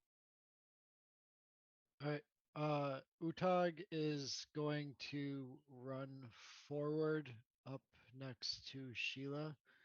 And as he's running forward, he's going to take his spear off of his back and start and throw it at the first guy here. That guy. Roll attack. Yep. He just staggered back, and right as he leaves himself open from the blade beam, your trident finds purchase like right around like the collarbone neck area, and just and then falls to water and then back into your hand. Is oh yeah, I gotta roll for damage. Yeah, I mean, unless you don't want to do damage. No, I definitely want to roll for damage. So 8 piercing, Cool. and then Oh, no, that's 8. It's 45. I will do it again. Do it again. 18. Ooh, that's just enough, you son of a bitch. 8 more. 8 more piercing. Okay. And I will stand there, shield ready. Oh. Have a neck. All right. Well, looking at Zilch. So do we split? They go that way. You want to go? You want to go up?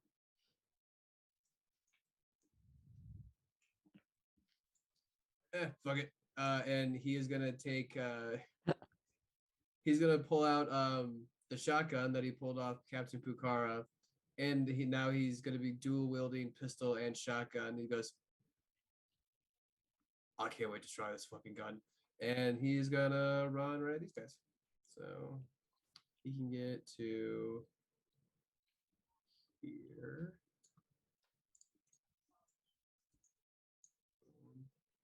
And his only a shotgun can go that far. I think his shotgun has one. Old Bessie only has 30 feet.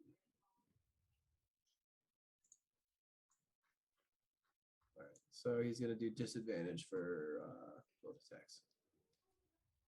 Old Bessie. All right, so he misses with Old Bessie as just this real loud echoes off of the stone, and then the other one, Did you just say you missed? yeah, with a 17. Okay. They have an 18 armor class because they in full plate, baby. And then following up with Lovely.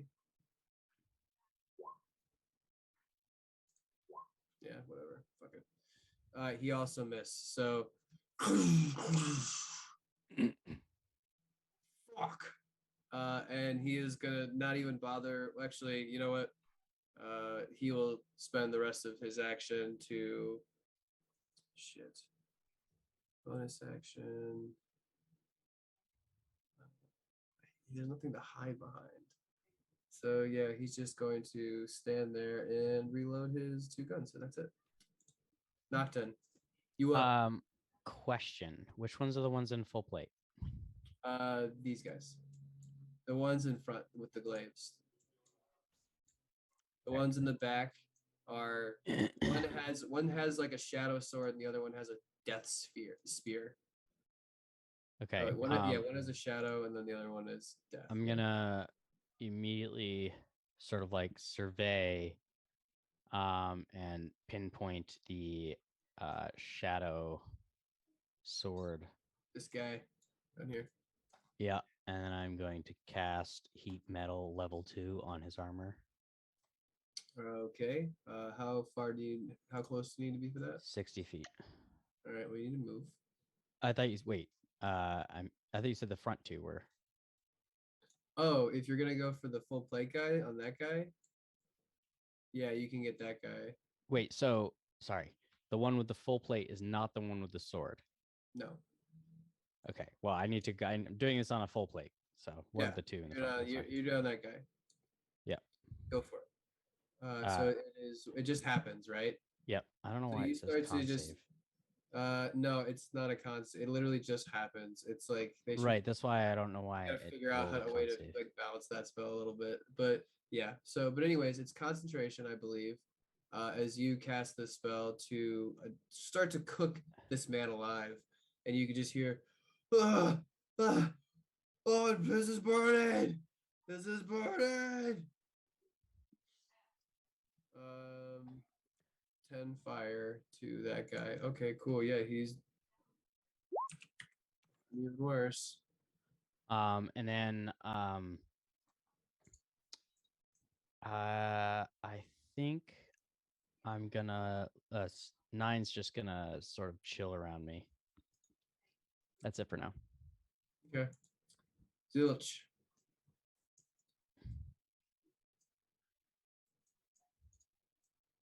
You're muted. Everyone's just attacking the same dude over here, right? And including with the heat It metal. looks like everyone's kind of piling into the south entrance. Cool. Zilch is gonna swing over here. Am I next to him? I can't tell if that's this. No, there's a hex. Yeah, there it is. There you go. That's a bonus action to get right there, and I'm gonna cast Spirit Shroud. Oh boy, here it is. You can increase that radius now. And that is going to be necrotic damage. What is the Spirit Shroud? A radius? Let me hold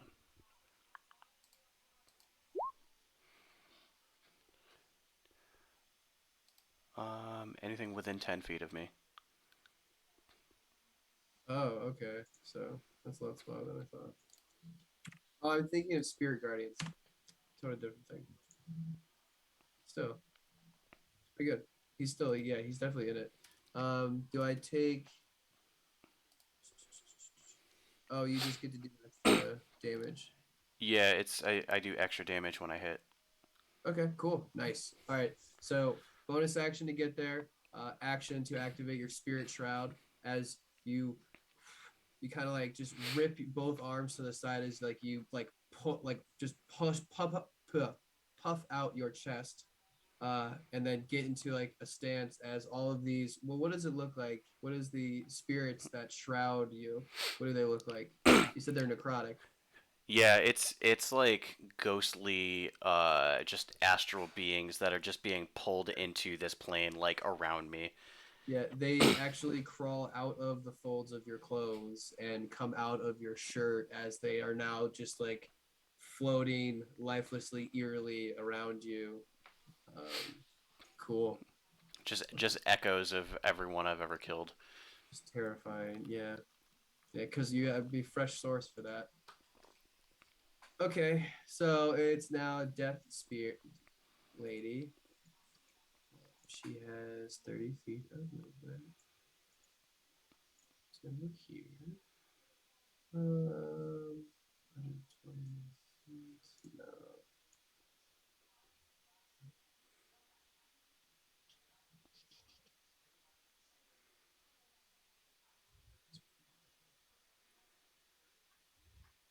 All right, so the only thing she can really do is once per day. She sees the fact that Nocton, you're casting your spell, Heat Metal, and she is going to use her one use of Dispel Magic, and it is going, because it's a second level spell, right? Yep. So it automatically fades. So it automatically what's? It automatically is dispelled. So, Oh. like, because Dispel Magic is a third level spell, like, that's the normal spell. Suck it. They came prepared. Just do it again. So, again, I don't have that many action spells to and throw around at movement, you. and bonus action is to. Oh, cool! I didn't even realize she can do this. She pulls out, and she doesn't pull it out like she's grabbing the hilt, but this spectral dagger, like unsheathed itself from this like spectral like sheath on her hip, and it is now floating around her, and can make melee spell attacks if a creature gets within 5 feet of her. So now there's just this like astral like black dagger that's just like floating around her as if protecting her. Neat. Cool. And now it's sword guy. So now the drow sword blade. Monk guy. You look juicy. I think, are you in range? Oh, you are.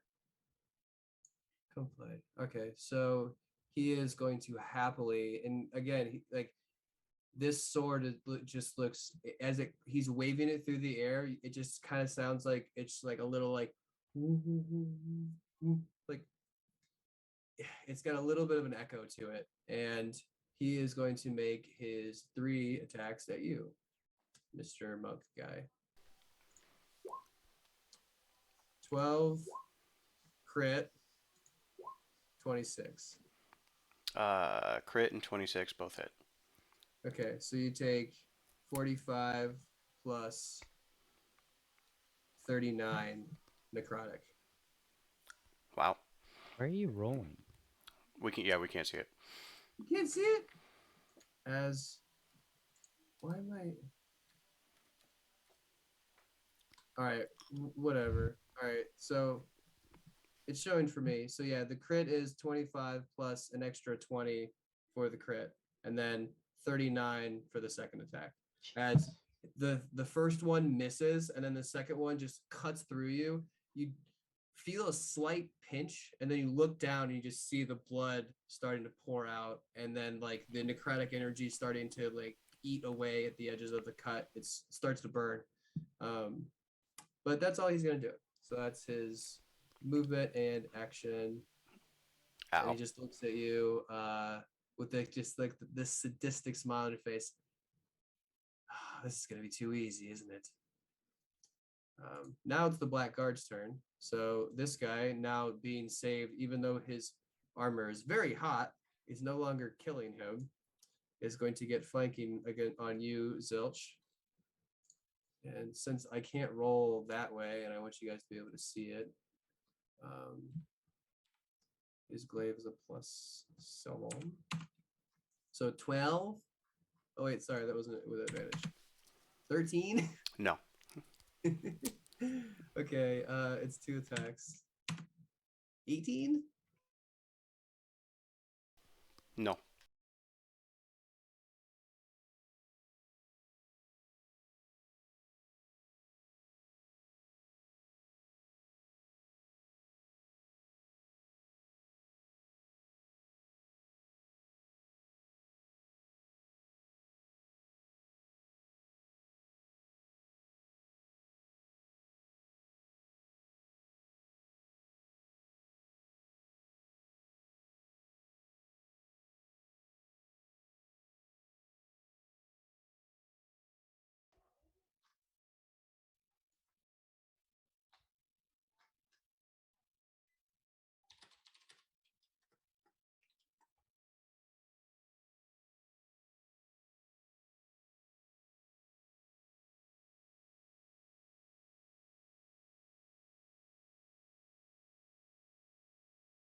You got hacked.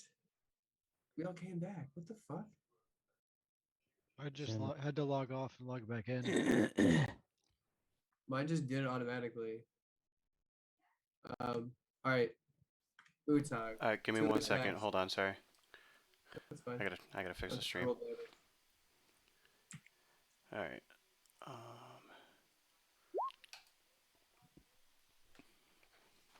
Okay.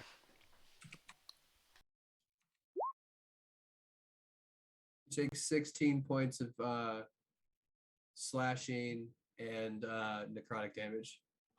Did he? I'm sorry. What happened? I must have You got, dropped. you got a 23. Was it the guy from over? Where's my pointer? Was it the guy from over here? Yeah. Okay. When he gets to here, I'm going to use my opportunity attack Okay. to You're gonna do your sentinel thing. Okay. yeah, to polar arm master him. 16. That does not hit. Okay. All right. All right. So you swing wide. He dodges it. Also using a pole arm. Actually, he can stay 10 feet because he's Okay. got one. So I guess it's a pole arm off, and he'll move over here to get like kind of back to back with his buddy. Okay. And then he's gonna make his one. He now will get into the swings, and now he gets with one attack. The first one misses. Second one finds purchase on your shoulder, and Okay. you take 16 points of slashing and necrotic damage. Okay. Can I spirit shield that to reflect that back? Oh yeah, use all those things against me. 14, nice. So do I take it still? Wait, why are you rolling so many? Because my space bar was on the wrong thing. It was locked out. Okay, so 14. Yeah, it was just 14. So, Sorry. so do you reflect it or just like stop it? It's done. So he only takes 2 damage now, and 14 goes back as force damage. So if you have resistance against force, that's the only factor. Yeah, I'm sure that this normal fucking humanoid has the resistance to force for some reason. No, all right. All right, so as he goes to attack, you see this spectral guardian hand go with a like Viking throwing axe, go block the attack, and then make like a hurrah, and it goes through the guy's body, and then you watch his like his upper body almost like clank with the impact. Nice, cool. So now these two guys.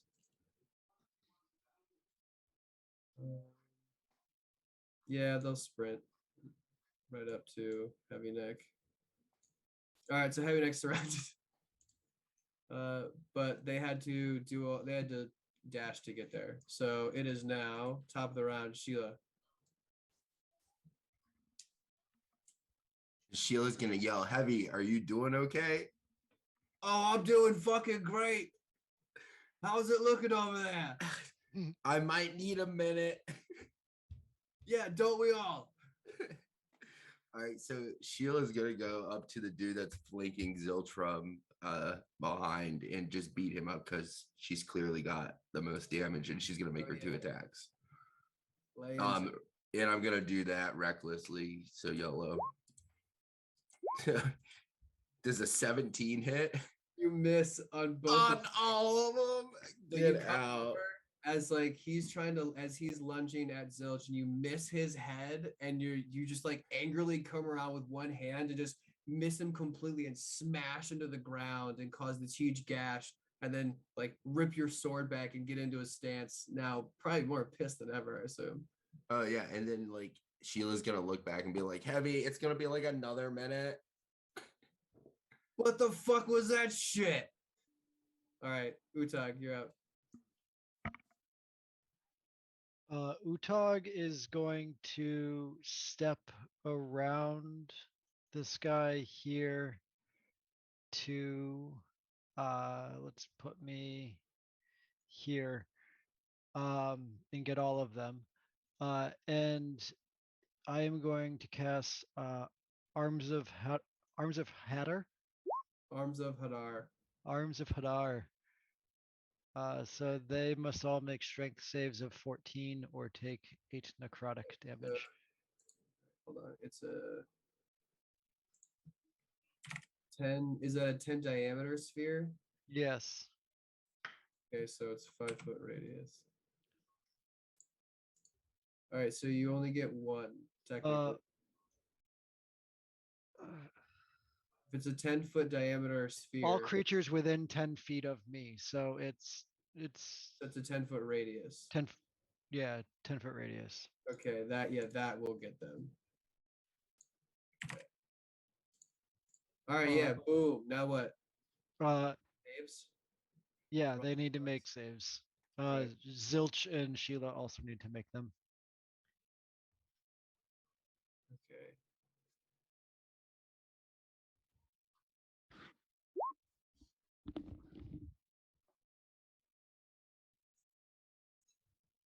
Oh, nice.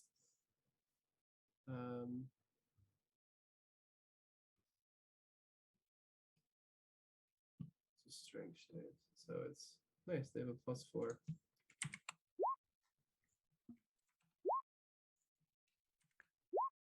All right, so 20, 18, 18. Hold on. And I didn't do, hold on. That last one doesn't count because this person has a 2. So technically it's, okay, got an 18. So 20, 18, 18. Okay, so everybody passes. All right, cool. And I Half believe damage though, right? on a successful save, the creature takes half damage. Yeah. Yep. So that's, it's kind of rough in the middle right there and still pretty good over here. Cool. And then I'm going to use my second attack to make an attack on this guy. You casting your spell was your action. You cannot attack once you've used your action to cast a spell. So I can't. So you I get can two. either I so can- when you take 2 attacks, you are taking the attack action, which means you get 2 strength. But if you cast a spell, you're taking the place of your attack action to cast your spell. So you don't. It's not like you get 2 actions. You see? Oh. Yeah, you get one. You can get. You Oh, can you either can cast attack a twice whenever you take the attack action on your turn. Yes, exactly. Okay. So, Tracking. yeah, Got it. but you All right. can't you can't do the second attack. That is fine. Okay. Then right. I am done. Cool. Happy next turn. It's a good thing he's a rogue, so he's gonna disengage. He can get to. Let's actually get to here.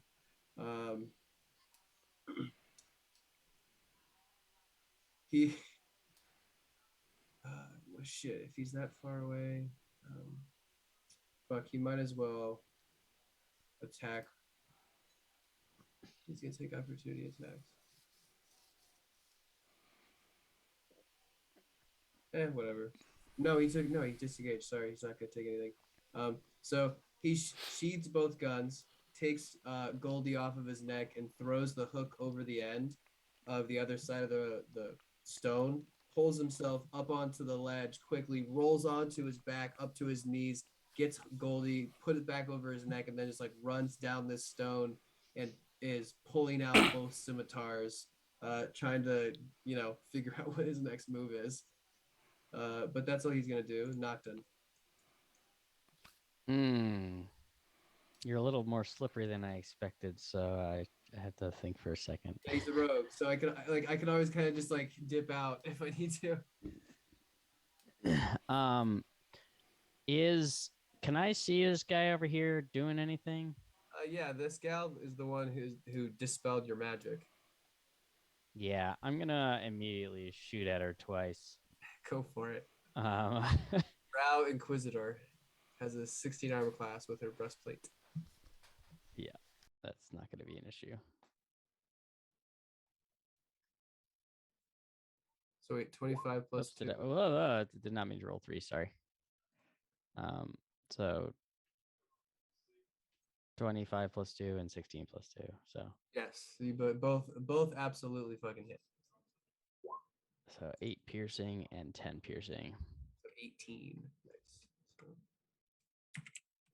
So, as your bullets find purchase in both shoulders, she looks down, looks at you, smiles, and goes, "Try harder."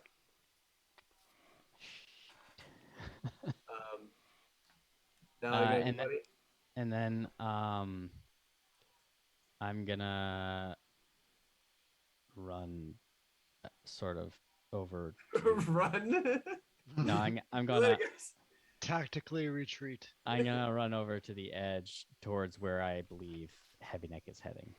Yeah, I mean, it looks like he's got his swords in between those guys, but he's like backpedaling for sure. Yeah. All right, cool. That's it. Zilch, you're up.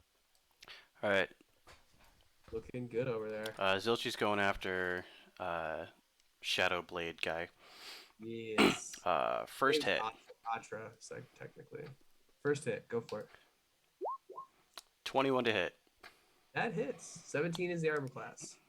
So not wearing metal armor. So 11 bludgeoning, 4 fire, 6 necrotic, and make me a con save. Okay. Do I have like any fucking yes? Oh no. It's being charmed. Bitch. Son of a bitch. Alright, so con save is oh no, you're not gonna see it. So I got a 20, but I don't consider it real now. So Okay, so that passes.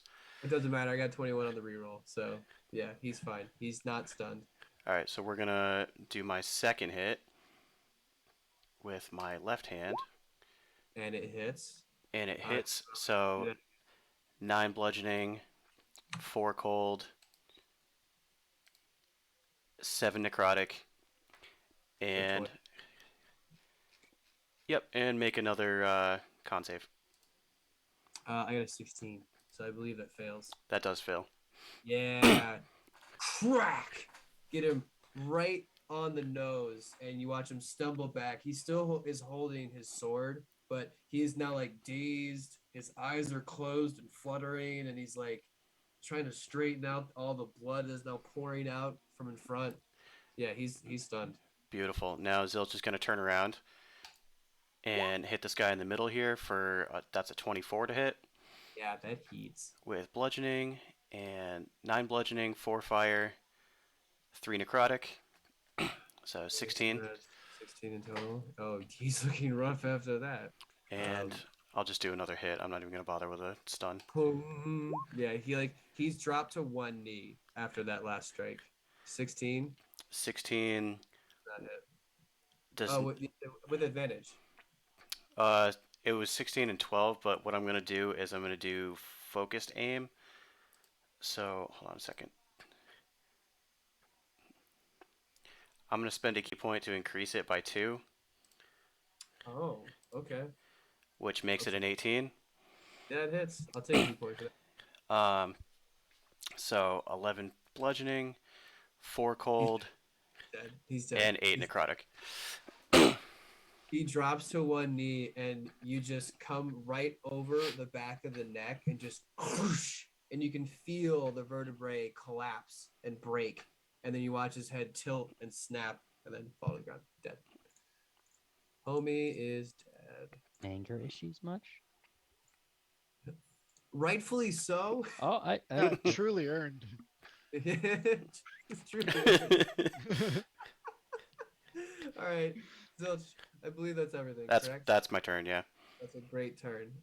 Actually, I'm gonna go ahead and use my turn or use my movement to flip around to this side of this guy. Okay, cool. I mean, he's stunned, so you technically could move farther, but. Well, I'm opening up for Utah, which he would have advantage anyway. Actually.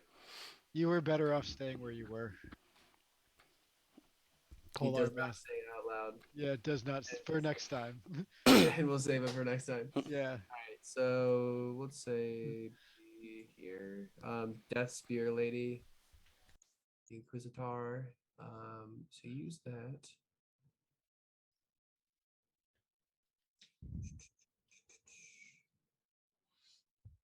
I really need you guys to get a little closer. So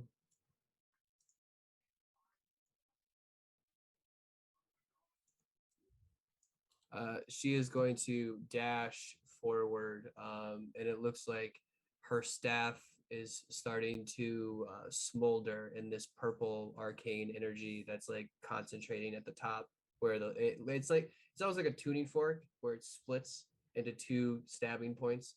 Um, but she looks like she is maybe gathering power to do something. But as she runs forward, she yells out, Atra, stop pissing around. We need to do this quick.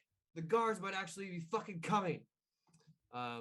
So that's her turn.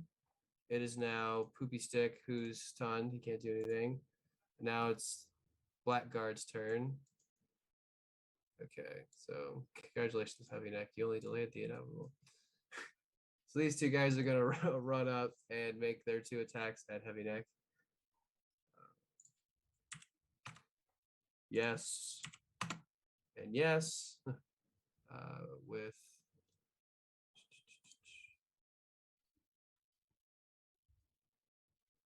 one, two, 10, so 19 plus 48. Jesus. As I see them swing, I'm gonna 24. Ooh, throw he's up hit.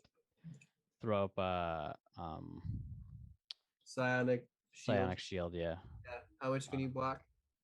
Where did it go? Protective He's taking field. It's 35 points of damage. D8 No, plus 45 points of 5. I mean, D8 plus 5 isn't Yo, I'll reflect that too. 9.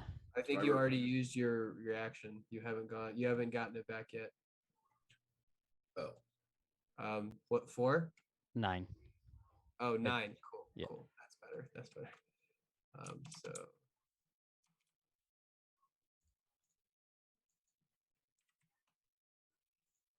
all right, so yeah, not bad. I mean, Heavy Neck's taken harder hits all at once, but you know, they both find purchase, and Heavy Neck gets cut all up on the chest and the belly. Sheila, now it is your turn. Now you get your reaction back.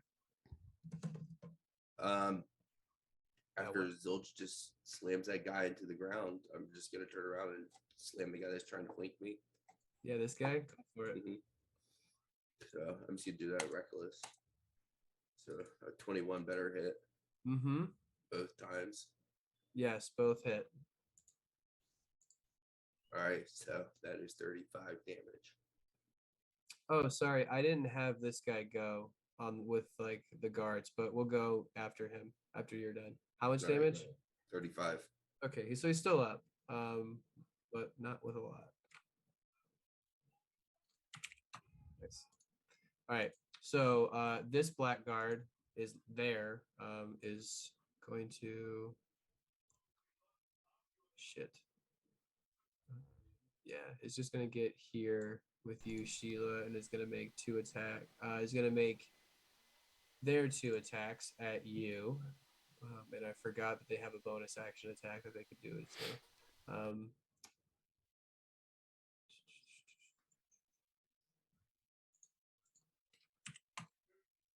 19 and 12. So only one hits, right?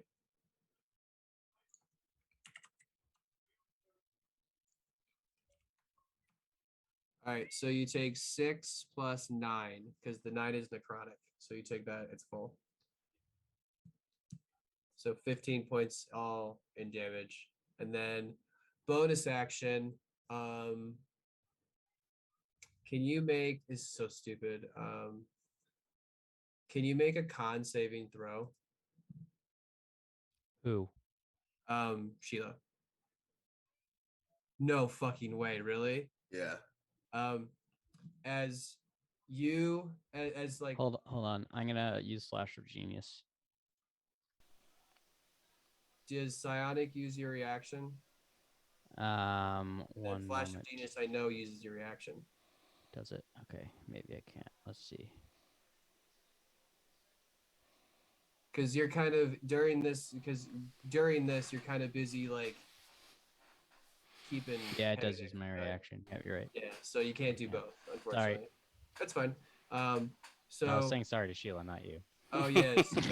I love it. Thank you. Oh, I love it. Anyways, so Sheila, as the first one hits and the second one misses, you kind of get a little cocky and let your guard down, and the butt end of this dude's glaive comes right across your eyes, and you are now blinded for a minute.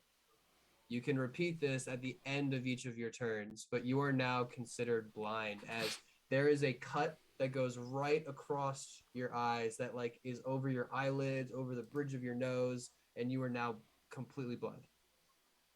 And that's all he's gonna do.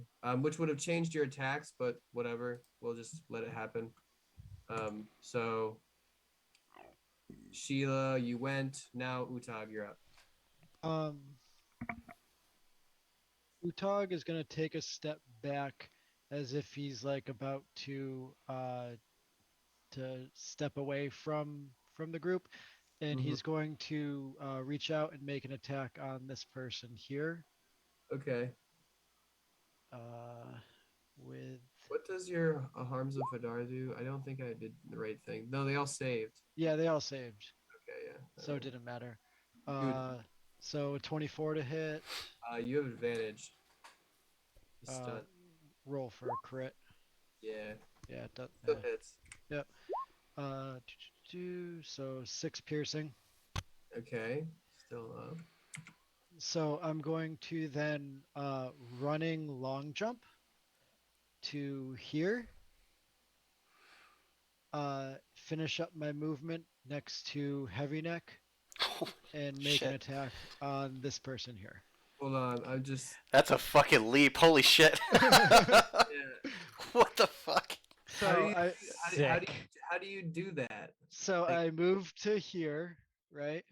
so you And move then backwards, and then yeah, you I leap. move backwards. Yeah, I move backwards, and then I take a step forward.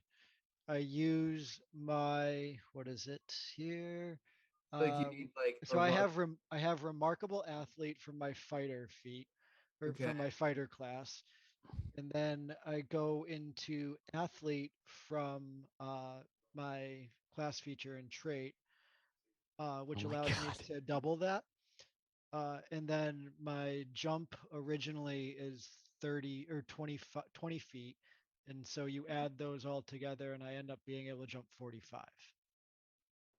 That's Sick. insane. So you 40 jump onto Nocton. Well, yeah. over underneath. him. Yeah. Over him.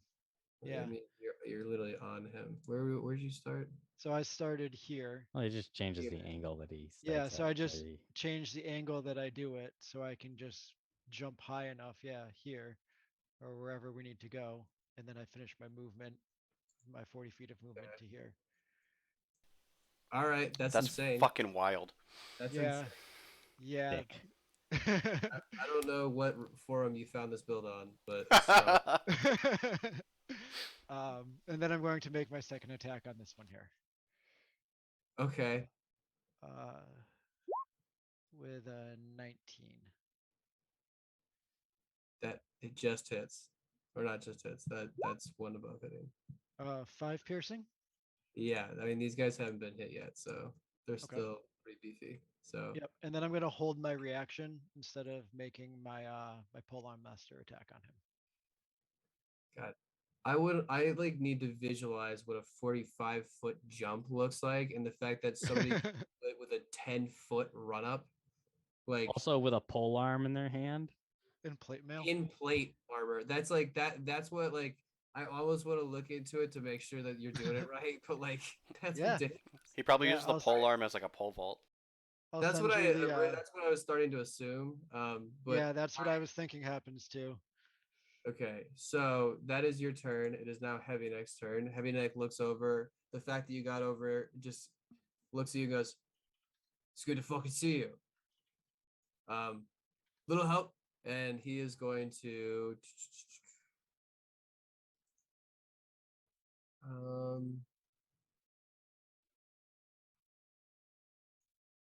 yeah, he'll just say fuck it, get over to here, and he's gonna make his 2 attacks at that dude with his Julia and Sylvia.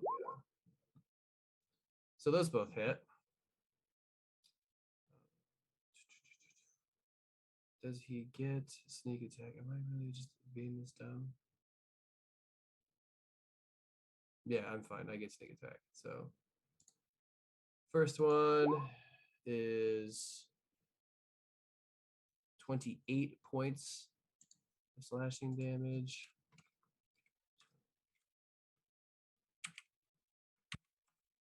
Nice. And the second one is just 10. Nice. As Heavy Neck runs over, slides, carves right across the dude's neck, and then comes across and finds another gap right where like the shoulder meets the plate, and then carves right through that with his other scimitar. And might as well drop down to. Actually, wait. If he was here, he can just keep running. So he'll go here, and then get to like right here. And that's all he's gonna do. Nocton. You were just leapt over. Yeah, and I was a little bit surprised, but I'm still pretty focused on the woman with the staff. I'm Yes. going to try one more time, and I'm going to cast heat metal on her staff.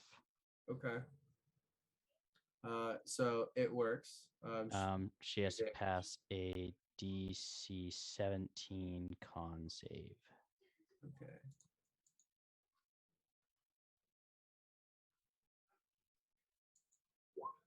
$18. She succeeds. Let's see. So if you don't drop it, then you have disadvantage on attack and ability checks until the start of your next turn. Okay. It's no, sorry, it's start of my next turn. Cool. Okay. But she still takes 1 minute. I forgot to roll. I need like a separate screen just for my character sheet. I have 3. Yeah, I usually do, but I need to get a new screen. We'll bit the dust. 10. 10. Okay, cool. Surprise, surprise. But as you're now causing her staff to just like become almost red hot with energy, she looks and goes, "Men, deal with this immediately." So Zilch, you're up. Unless you wanted movement. Nope. I'm gonna chill right here. All right, Zilch. 27 to hit. Yes. 11 plus 4 plus 2. So 17. Yep. Cool. And then a 23 to hit. Mm-hmm.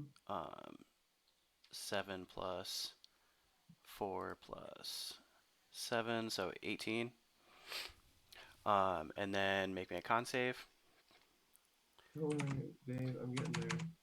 Just make me do math. Right. I'll make it 2. How about that? Or just the first one, I guess, because you want to see. Yeah, don't worry. You don't need the second one. Well, what'd you get?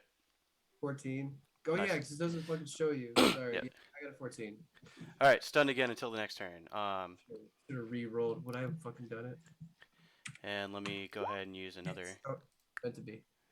Still stunned. Let me go ahead and use another key point to do my flurry of blows. 23 to hit, plus so 13. Yes. And then a 21 to hit.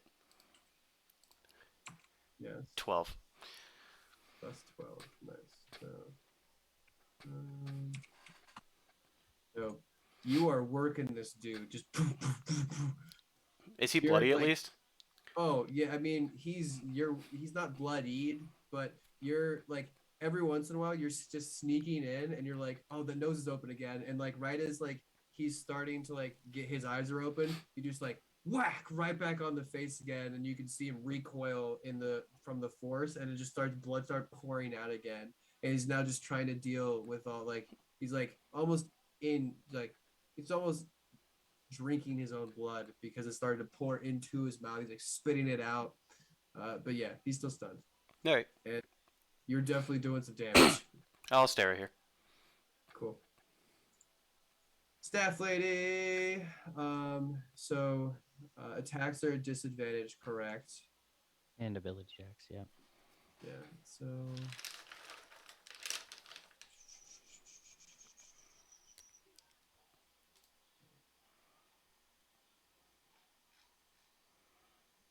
can you make me Nocturne around you?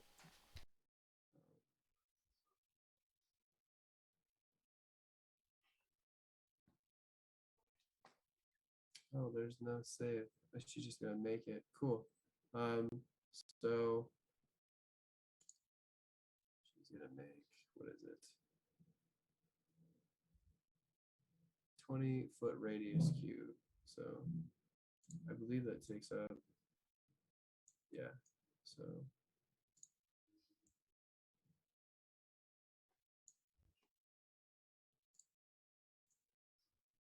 let's do it centered on Nocturne, but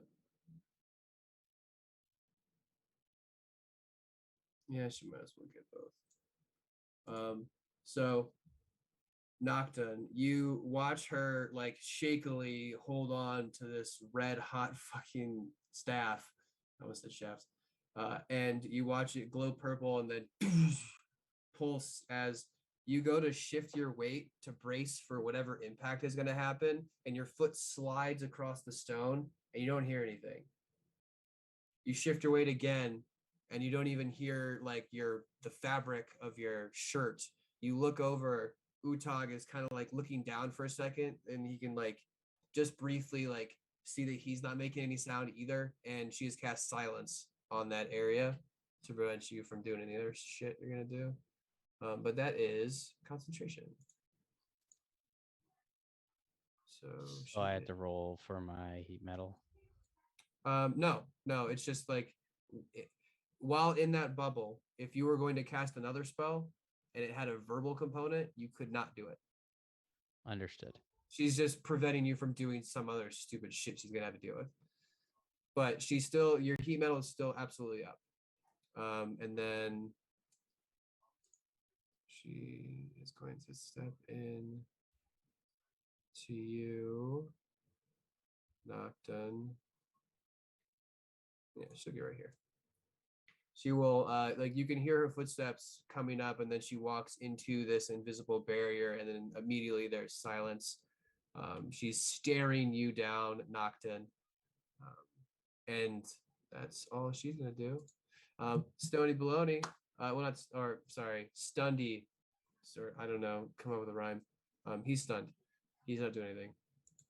It's the Black Guard's turn, which means this one who got yelled at is going to use one of his two dispel magics that he has, and your heat metal, sir. Well, actually, hold on. He sees that he's in silence, so he's gonna have to move out, and then he's going to have to dispel magic on your heat metal. So it drops. She's no longer suffering that penalty, and the glow of the shaft is slowly starting to die down. I'm going to use my reaction now to make an attack of opportunity on him for stepping out of my range. Okay. Roll to hit.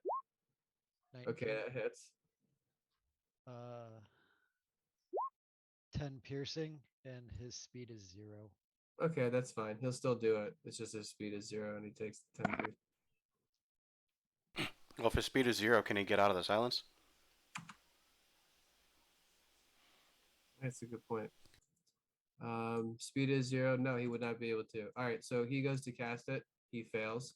Hey, Sweet. This guy is going to do the same thing, but he's going to waste his action, and there's no more heat metal on that. So he's going to do that for his action, and then I guess with Heavy Knife right there, just close the gap a little bit. And then this one over here. We'll use and then, oh, they have yeah, I guess they have a bonus. Oh, I have to hit you with an attack roll before that happens. Okay, cool. Then this one down here is still going to try and whittle it away. Is going to walk on this side to try and. Actually, no, Mom is over there, so I'll stay there. Sheila, 2 glaive attacks. 16. Don't I have advantage because you recklessly attacked? Yes. Okay, so 16 for the first one. 25. 25. So do they both hit? Yes. Okay, cool. So 9 plus 20 points of necrotic damage. And then can you, you're already blind. So can you make another DC? Can you also make another DC Constitution saving throw? 13. 27. Nice. You're not pushed 10 feet. That's all it's gonna do. Sheila, you're now up. And remember, you're also blinded. So I can roll to unblind myself at the end of this turn. At the right? end of your turn. But if you want to try and make an attack, they're going to be at disadvantage. Or if you try to attack recklessly, then you can cancel it to a normal attack. Yeah, I'll just do reckless straight. So 23 hits Mm-hmm. and an 18 hits. Yeah, so both hit. Nice. I'm probably going to kill this guy. Boom. And that is 33 damage. Like, you hear his plate armor jingling back and forth, and you just kind of line it up, and you're like, gotcha, bitch.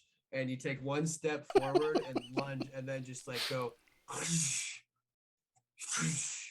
and you almost decapitate him and almost disembowel him, and he falls down, and blood starts just seeping into the stone as he lay dead. Perfect. All right, cool. 2 down. I got to roll for my blindness now, right? Yes. 15. You succeed. You finally it's scabbed over enough so that you can kind of like open your eyes a little bit, but like you're still gonna be kind of squinty for a little bit. But you're no longer blind, so that's good.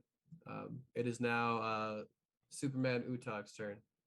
Utag is going to step to here and make one attack on the guy in front of Heavy. Okay, good hit. 21. 10. And then his second attack will go here to that guy. Okay, so he's still up, and then 19 and 5. 19 and 5. Okay, cool. So 19 both, to hit and 5 piercing. yeah, I gotcha. So both still up, but this one on the left is looking bloody. All right, Heavy next turn. He's going to take step to the right, and he's going to swing with all of his little might.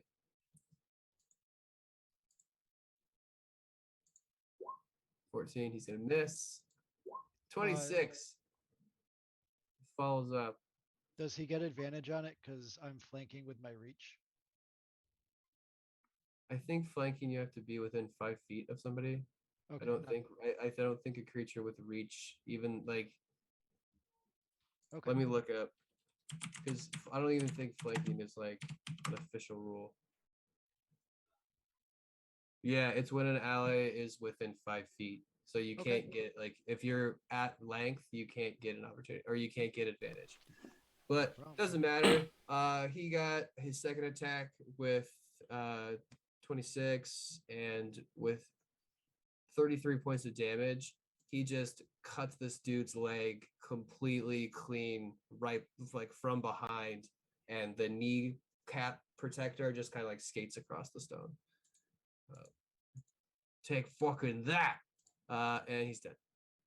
So have next turn, and seeing that Utah's right there, he'll just run up and start dancing with this guy. Nocton. For those of you who can see me, you watched me step forward and pull out a blade that nobody has ever seen me use. Yeah, you have a blade. Yep. A Beyblade. And I'm going to swing. Swing. How does this work with 2 attacks? What's So a I'm going to sword use. to try and No. stab I'm going to use booming them? blade, which does not require a verbal component. Yeah, that's Um, but I believe I just swing twice, and it. No, But you swing Booming Where- blade. Booming blade it counts as casting a spell. Oh yeah. Okay. Spell But does it but I have to require- make a melee attack. Yeah. So even if you have 2 attacks, if you cast booming blade, that is your action. Got it. Okay. So I'm still gonna do it. So then I'm gonna swing. Does a 21 hit? 21 does hit. So that's 7 plus 11 thunder damage, and the thunder damage continues after my turn. I thought it was if they move. You are correct. That is correct. Yes. Right. So 18. And then 9 is also going to Oh no. And what's 9 been up to? Just kind of hanging out. It's just gonna just plow. Wait, 19 hits.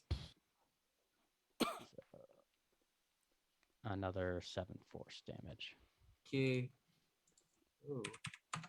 Nice. Okay. Beautiful. And that's it? Yep. Okay, Zilch, you're up. That's what's so sick about blade singers is if you have 2 attacks and you can replace one of them with a cantrip. Yeah, 'cause then you can double up. Yeah. Double, dude. Let's see. Whatever will I do with this Oh, person? roll for concentration on silence. Oh yeah. That's true. Who the fuck is this thing? Give me her stupid con. Okay. She succeeds. That's a crit. On that guy? Oh man. Oh man. So that is 8 plus Tell me the 4 is total. 12 plus 5 is 17. Okay. Second hit. Jesus. So that's 9 plus 4 is 13 plus 2 is 15. And Okay. fuck it, I'll keep going. He's like he's bloodied now. Like you're starting to like you've broken his jaw. You've like broken his collarbone, like a couple ribs. So 21 to hit, so 11 Yeah. plus, so 15 plus 6 is 21. And make me a con save. How much damage did you do? That's 21 there.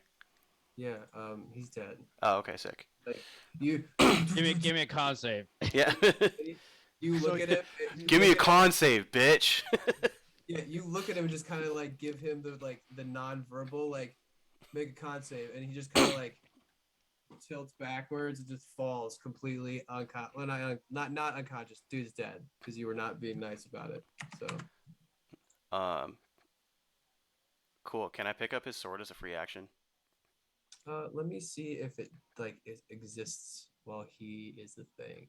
Okay, yeah, it's not like a spectral sword. It's a real sword. Yeah, it's just a shadow sword that does like stupid stuff. I would actually probably say it's a normal like longsword unless he's using it, which adds necrotic damage. But it's a longsword. All right, fuck it. I'm just gonna pick it up anyway. Yeah. Okay, that's it. Actually, so that was what 3 hits. So I have another. Actually, no, I'll just do that as my unarmed strike instead of a flurry of blows. Cool. That's it. Alrighty. Cool. Oh, with Atra going down, that fucking dickhead, leaving me to clean up the mess. Sir, What? I'm you. sorry, you're in silence. I know. She's thinking this out loud. All right, Out Nox quiet. then. Yeah, out quietly. You, sir, can you please? I don't know why I just realized that I rolled an additional. There's a +2 on it for my fighting style of archery, which is wrong. But Yeah, I don't know. Anyways, all 3 hit. Sir. my God. I'm imposing disadvantage on attacks with my steel defender. Okay. All right. So the first one hits. Second one hits. Okay. Well, All 3 hits still hit. so These are lightning fast, by the way. Like that's fine. I'm gonna throw finally out my gets it. psionic shield for one of them. Okay. So- Do you want me to, we'll just do the first roll individually then, or you just want to do No, it it's fine. flat? So it just takes 7 off of one of the rolls. I don't care which one. Yeah. We'll just take 7 off the top. Yeah. So that So what's the means, total? oh, just wait. 24 piercing damage plus 50 points of necrotic damage as she all of them find purchase and they sink deep. And those of you who are watching Nocturne take this, her spear points disappear and then reappear out his back for 2 of those as she pulls it and smiles. And her bonus action, Spectral Dagger, is now going to whip around and it's going to try and make an attack at you. So disadvantage again, right? Damn it. So Or does it only do it on 1? it just says provides disadvantage on attack rolls of one creature it can see within 5 feet of it, provided the attack roll is against a creature other than a defender. So it doesn't Everyone. say. That's Sentinel feet. Yeah, it just it sounds right. So doesn't matter. You took away my fucking crit, bitch. All right. Her Spectral Dagger misses, but her Death Lance. You're so mad. So mad. Misses. Misses. I want it all to hit. I know you It's did. been a long walk to get to this point, sir. All right, so You said she's plus still 12. up. Go ahead. Yeah, the 12 doesn't hit. Oh, was okay, her okay. advantage. Okay, good, cool. So yep. That certainly hurt. Okay, good. Like a lot. Yeah, well, the meaty ones do hit like trucks when they actually hit or get to hit. All right, so that's his turn. Senior is out. There's only this silenced dude left. Shit, he is busy as fuck. Move over here to just deal with Heavy Neck, and he's gonna make 2 attacks at Heavy Neck. Make your no, you used your reaction already, right, Utag? No, I have not used my reaction. Oh yeah, because you got it back when you Yes. made your So go ahead and make your opportunity attack. 16. Misses. Yep. Okay, well, Move. Heavy Neck. He misses and misses. So thankfully, the 2 glaive attacks silently miss. And that is his turn. Sheila, you're up. Everybody around you is dead. All right, so I'm just gonna use my 40 feet of movement, which gets me right up to that silent bitch. And I'm gonna wail on her recklessly. Go. Nice. Really just not making friends out here, are Yeah, we? so, They a weren't 17 trying to be your friend. So a 17 and a 29. I hope those. okay, hit. so for her, you have to beat a 16. So There. both hit. Cool. So that is 30 damage. 30 damage. Wow. Okay, so that means Nice. All right. That it? Yes. Utag. Push. Leave the kill for you, Utag. Utag's going to come into here, step behind him, and make his 2 attacks on her. On her? Go for it. Or, yeah. 26. That hits. 7 piercing. And then step forward, 18. That also hits. 5 piercing. And Still up. Yep, unfortunately, that's all the then he's going to close the gap here. All right. Now she's fucking surrounded. All right. Well, Heavy Neck's gonna do his normal showboaty thing and just fight one-on-one with someone while you guys do gang up on everyone else.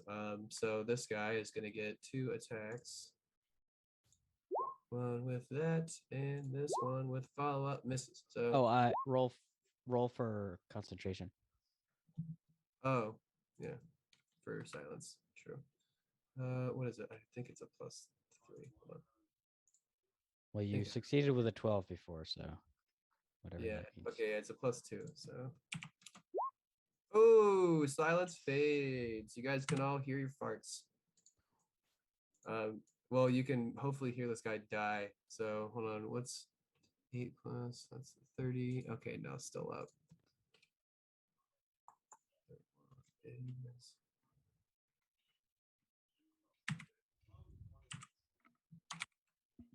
Oof, looking very rough, but still standing. Not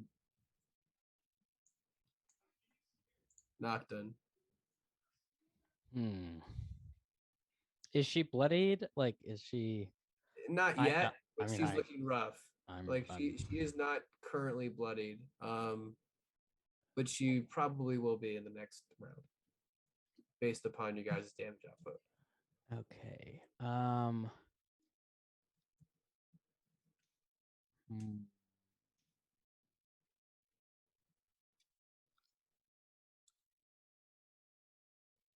Problem is that she does.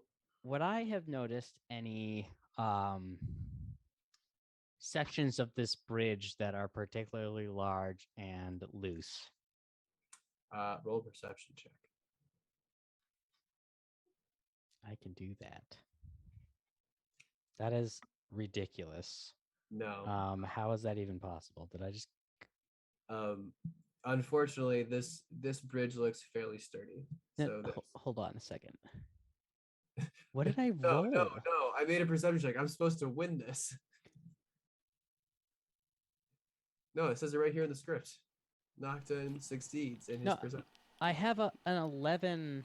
Yeah, you rolled a 2. It happens, dude. Yeah, and sometimes when you use Moby's dick and you want to hit somebody, sometimes it doesn't happen for you. Fair enough. Okay, so fine. I'm just gonna full on cast just blast her in the face with a firebolt. Okay. All right. So range tag that close. Disadvantage? Well, still 24. Wow, good for you. Yeah, 24 hits. 10 fire damage. Ugh, all right. 10 fire damage. Unfortunately, is not enough to bring her into bloodied yet, but she's on the door step. And then my steel defender will. Oh God. I'm in slugging. I'll just totally miss. Yeah. Oh, absolutely miss. I wanted to hit Sheila just for kicks, but I mean, it would be like blink. Yeah, it would just be like sorry. He doesn't have advantage. She's surrounded. Wait, do I get advantage from Utag doing something? Yeah, you have advantage from Utag because he cleared the gap. Like he closed the gap. So 9 has advantage? Yeah, I'll give you 9 has advantage.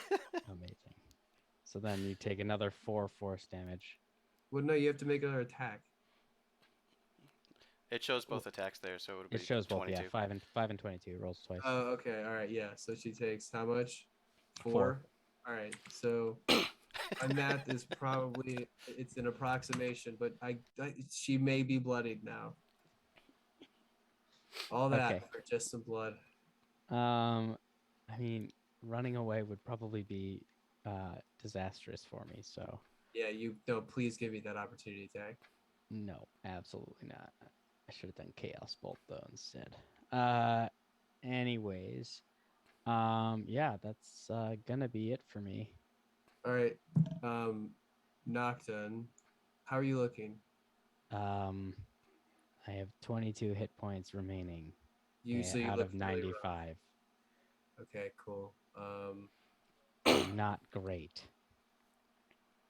Yeah, since you look so rough and you're the weakest link, she's just gonna single you out. So, Why isn't Zilch going? hold on. Sorry. Yeah, Zilch, please. All right. I'm gonna bonus Mike, action dash, Okay, bonus action, get there. and then yeah, gonna do 2 unarmed strikes. Okay, That's a 22 to hit. bad hit. So 13 plus so 16 damage. Make a con save, please. Yeah, hold on. 43.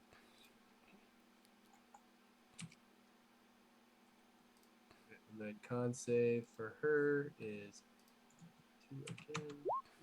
She does not succeed, so I assume she's still She is stunned as heck. as hell and heck. And then that's a 22 to hit with the ice hand.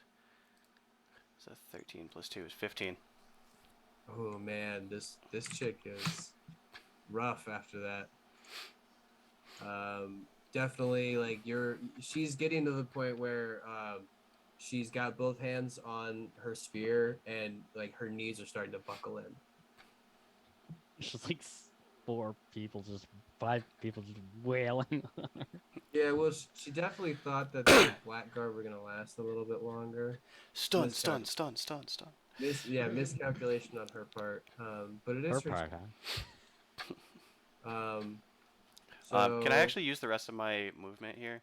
Because I dashed to get up there, so I should have 30 feet left. So I'm gonna move back here. Okay. Opportunity attack. From who? Oh, yeah, she's stunned. Never mind. Okay. Yeah. Duh. All right. So, no more spear bitch. The one, spear guy is going to. He's engaged with heavy neck. So. Oh, congratulations. I know. He's gonna give him his finger, literally. All right, first one misses. Second one hits. Just hits. So heavy neck can suck on 5 plus 8, so 13. Which he's fine. Flea bites. And then bonus action from the Blackguard. Heavy neck's gonna have to make a con save. Oh, nice. He just succeeds and is not blinded. So that's all Blackguard's turn. Sheila, you're up. All right, I'm gonna attack. I guess advantage on this woman as we just fucking gang on her. Oh yeah, dude. Her spear is now like just barely holding on in her hand. She's stunned. Everyone has advantage. Yeah, so 27 hits. Yes, it all hits. Okay, so 18. Yeah, how do you want to do this? So this woman is just getting ganged up on, just getting beat down. She's just kind of teetering back and forth. Yeah, and it's clear that she's just getting ganged, like just totally destroyed. And Sheila just comes up out of nowhere and just like looks at this woman, makes eye contact, and this woman's like, "Please help me." And then Sheila goes, "No, don't." You want to bonk her? Just So right you through come her. down and you rip your great sword and cleave her not Yeah. perfectly in half, but you do get like a whole like Jesus. shoulder completely off, and like just the innards are starting to spew out. The rib cage has like been shattered and like scattered all over the place. She's dead. Dead as dead can be. So violent. Okay, so You just now don't fuck with us. Oh shit, Utag, now's your chance. show this polar master what's up. All right. First attack. And Miss. oh my Miss. god. Wow, Uh, Utag. Action surge. Yeah, you might as well. Yeah. Holy shit. Oh no! Oh my god, they're rigged. He's That's gonna do it awesome. again. They're rigged. Get 4. What? You can do it again. So you take the attack action again. So you get 4. Okay. Oh my god! He drops his spear, but it comes back. But you Oh my like God. Chuck, you Did you miss get so excited? twice, and you're like, you start to like you biting into your fang, and you take one more step forward, miss again, and get so angry that your lunge, you just let go of this, and it just like shoots off for 10 feet, and then like comes right back to you. But wow, Holy shit. how the mighty have fallen. All right. I'm gonna say that I'll end up here with my like step forward. That way I'm not even flanking him, and I'm just so out of position. Yeah, not okay. So Yeah, so you don't get the flanking bonus from me being there. well, don't worry. Heavy Neck is seeing the fact that you're there is going to reposition himself like so. It is going to 16. Man, he better fucking hit, or I'm gonna be sad. This one guard is just like making me alive. No, he's not. He's not. All right. Mm-hmm. Okay. So as Utag, you miss. Heavy Neck kind of gives you like this little like almost like Jim from The Office, kind of like that was weird. And then sees his opening, slides down on his knees, cuts the Achilles of the dude's left foot, and then as he's falling, he's just gonna see the head and then line it up, and then just quickly with a nice clean swipe, he's just gonna cut the dude's head clean off, and the helmet's gonna like clank, and then the head and the helmet are gonna separate onto the ground, thus ending combat. And now that you guys are kind of can breathe heavy and like a sigh of like I think it's over, everyone's unconscious, bleeding, and dead. You hear from around the corner, "Hey, what was that?" And you just see like a bunch of like peasants are starting to like come around the corner and go, "Hey, what was?"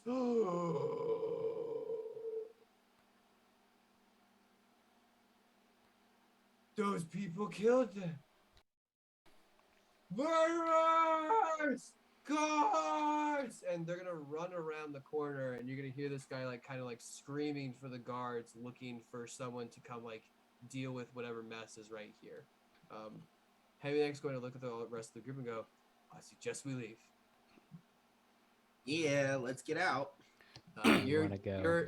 You're only like maybe like 1,000 feet from the ship. You're gonna have to take a few side roads to try and like duck from the guards who are now like they are in their plate regalia, which does not match the black guard that you had fought. But can everybody make stealth checks as you guys are now trying to like do like the Scooby-Doo hide from the guards as like they go one way and you go the other way? I'm gonna dive into the water and swim to the boat. Okay, that works too. You can make yours with advantage since you are going like the complete opposite way of where anything is. Oh, Just if we it'll can- take you a little bit longer. I would She looked absolutely good. dive in the water. Utag, then good. Yeah, I'm gonna have to re-roll that one. Oh wow! Well, I've You wait. belly Hold on a minute, flop actually. into the water. Yeah, just like, well, I'm pretty injured, so like, Yeah. Can Utah Nine's grab a gonna hold come of with him? me, and I'm just gonna ride Nine What's along your the bottom passive because I can breathe perception? underwater. What's your passive perception, Utah? 15. I mean, yeah, his stealth check's low enough so that like you can see that as he jumps into the water, like he can barely even get like unseen. He's just kind of like out in the open, and clearly needs help.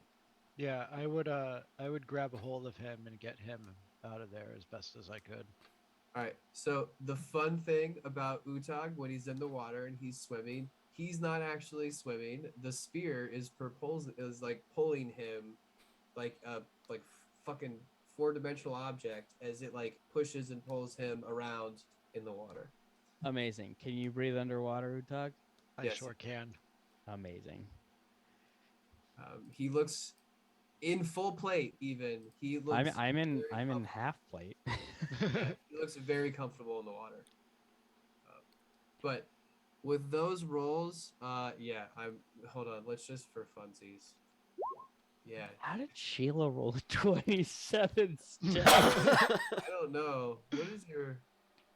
You have a +8 for your stealth. God damn, good for Yeah, you. man. I I stand work on really the ones still. that matter.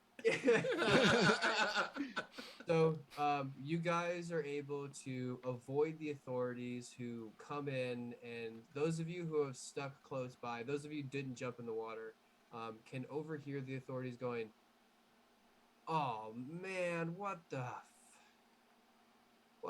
fuck was this about?" And like you watch one of the guys like kind of like poke the other guy and go, "Is that who I think it is?" No. And they both look at each other. They go, they shuffle to the left and then just start walking in the opposite direction of this mess. And it looks like they are completely avoiding dealing with whatever is lying there dead in the street. Okay, so I feel like Zilch would still be nearby. So you guys, this stealth check is you like getting off to the side and like kind of like holding out to see what happens. You watch this occur. When they walk and they- away, the bodies are just left. when they walk away, can I go loot the bodies? Please You do. absolutely can. Cool. The shield guards, like each of them, like all I was gonna give you stuff. I really was. You're just too high. Bonus Yeah, point for honesty. little too bad there. But I will say, like, just putzing around like the belts and like the like where they keep all of their stuff, you are able to find a few coin purses, but you can only find. I wish I grabbed that spear.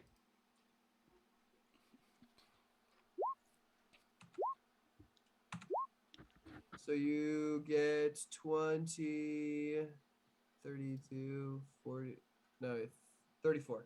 34 gold pieces in that sack, unless my math is probably wrong. I don't care. It's Cool. like, Yeah, I probably would have grabbed that spear too if it was still sitting there. oh, the black, the death spear. Yeah. Yes. Okay. So that is definitely a +1 spear.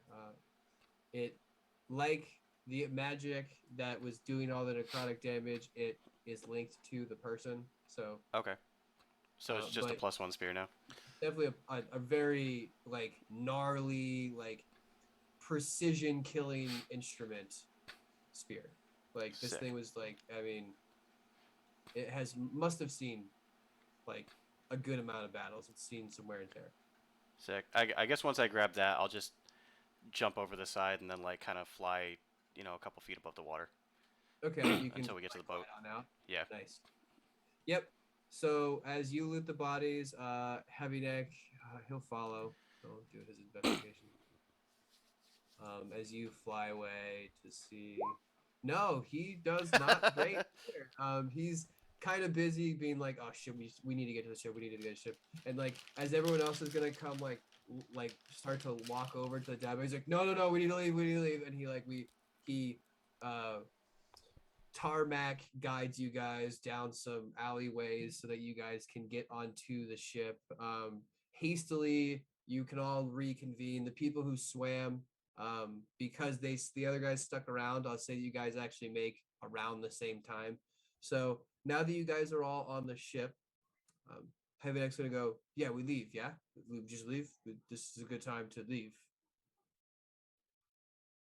I'm We gonna leave, go to- sort of say that Yes. would be advised, and I'm just- like clearly not doing well. Yeah, exactly. We need to get into open water where it's safe. So, Toland, let's go. Get the fucking sails. Let's get us out of port. Let's get the fuck into the water. And Toland's just like, okay, nice to see you too. God, it's just like, it would be nice. Just like, he starts like undoing some of the ropes, and you see the sails start to like come down a little, halfway. And we will end the session with you guys unfurling the sails. Now that you guys are into open water, headed straight towards the second safe house that has been put on the map that you guys found in Captain Pukar's notebook. I'm gonna throw the spear and the longsword on the floor too. Just if anybody wants them, take them. So they would be considered silvered +1 weapons. So like, you know, they count both as like a +1 and silvered, because technically silver does a few different things, but they count as both. But Anybody want these? I don't need this. Oh man, if you know, and he like Heavy Neck picks up the longsword and he's just like, oh, I mean, if it was, I think the balance is off. Clunk. So somebody else, and he just like throws it back down. Yeah, I imagine the balance would be off when you're 3 feet tall. That kind of makes sense. Yeah, that's the joke. That's Oh, the joke. okay, I got you. Yeah. Because you're short. All right. So, yeah. Oh, I fucking. So Heavy Neck and Zilch will argue into the night as you guys can get in open water and spend the rest of the day going about however you would like. But you guys are able to get a short rest, and we'll pick up next time headed towards Safe House. Only short. No, sorry, long rest. Sorry. Okay, good. Yeah. I was concerned. Dead.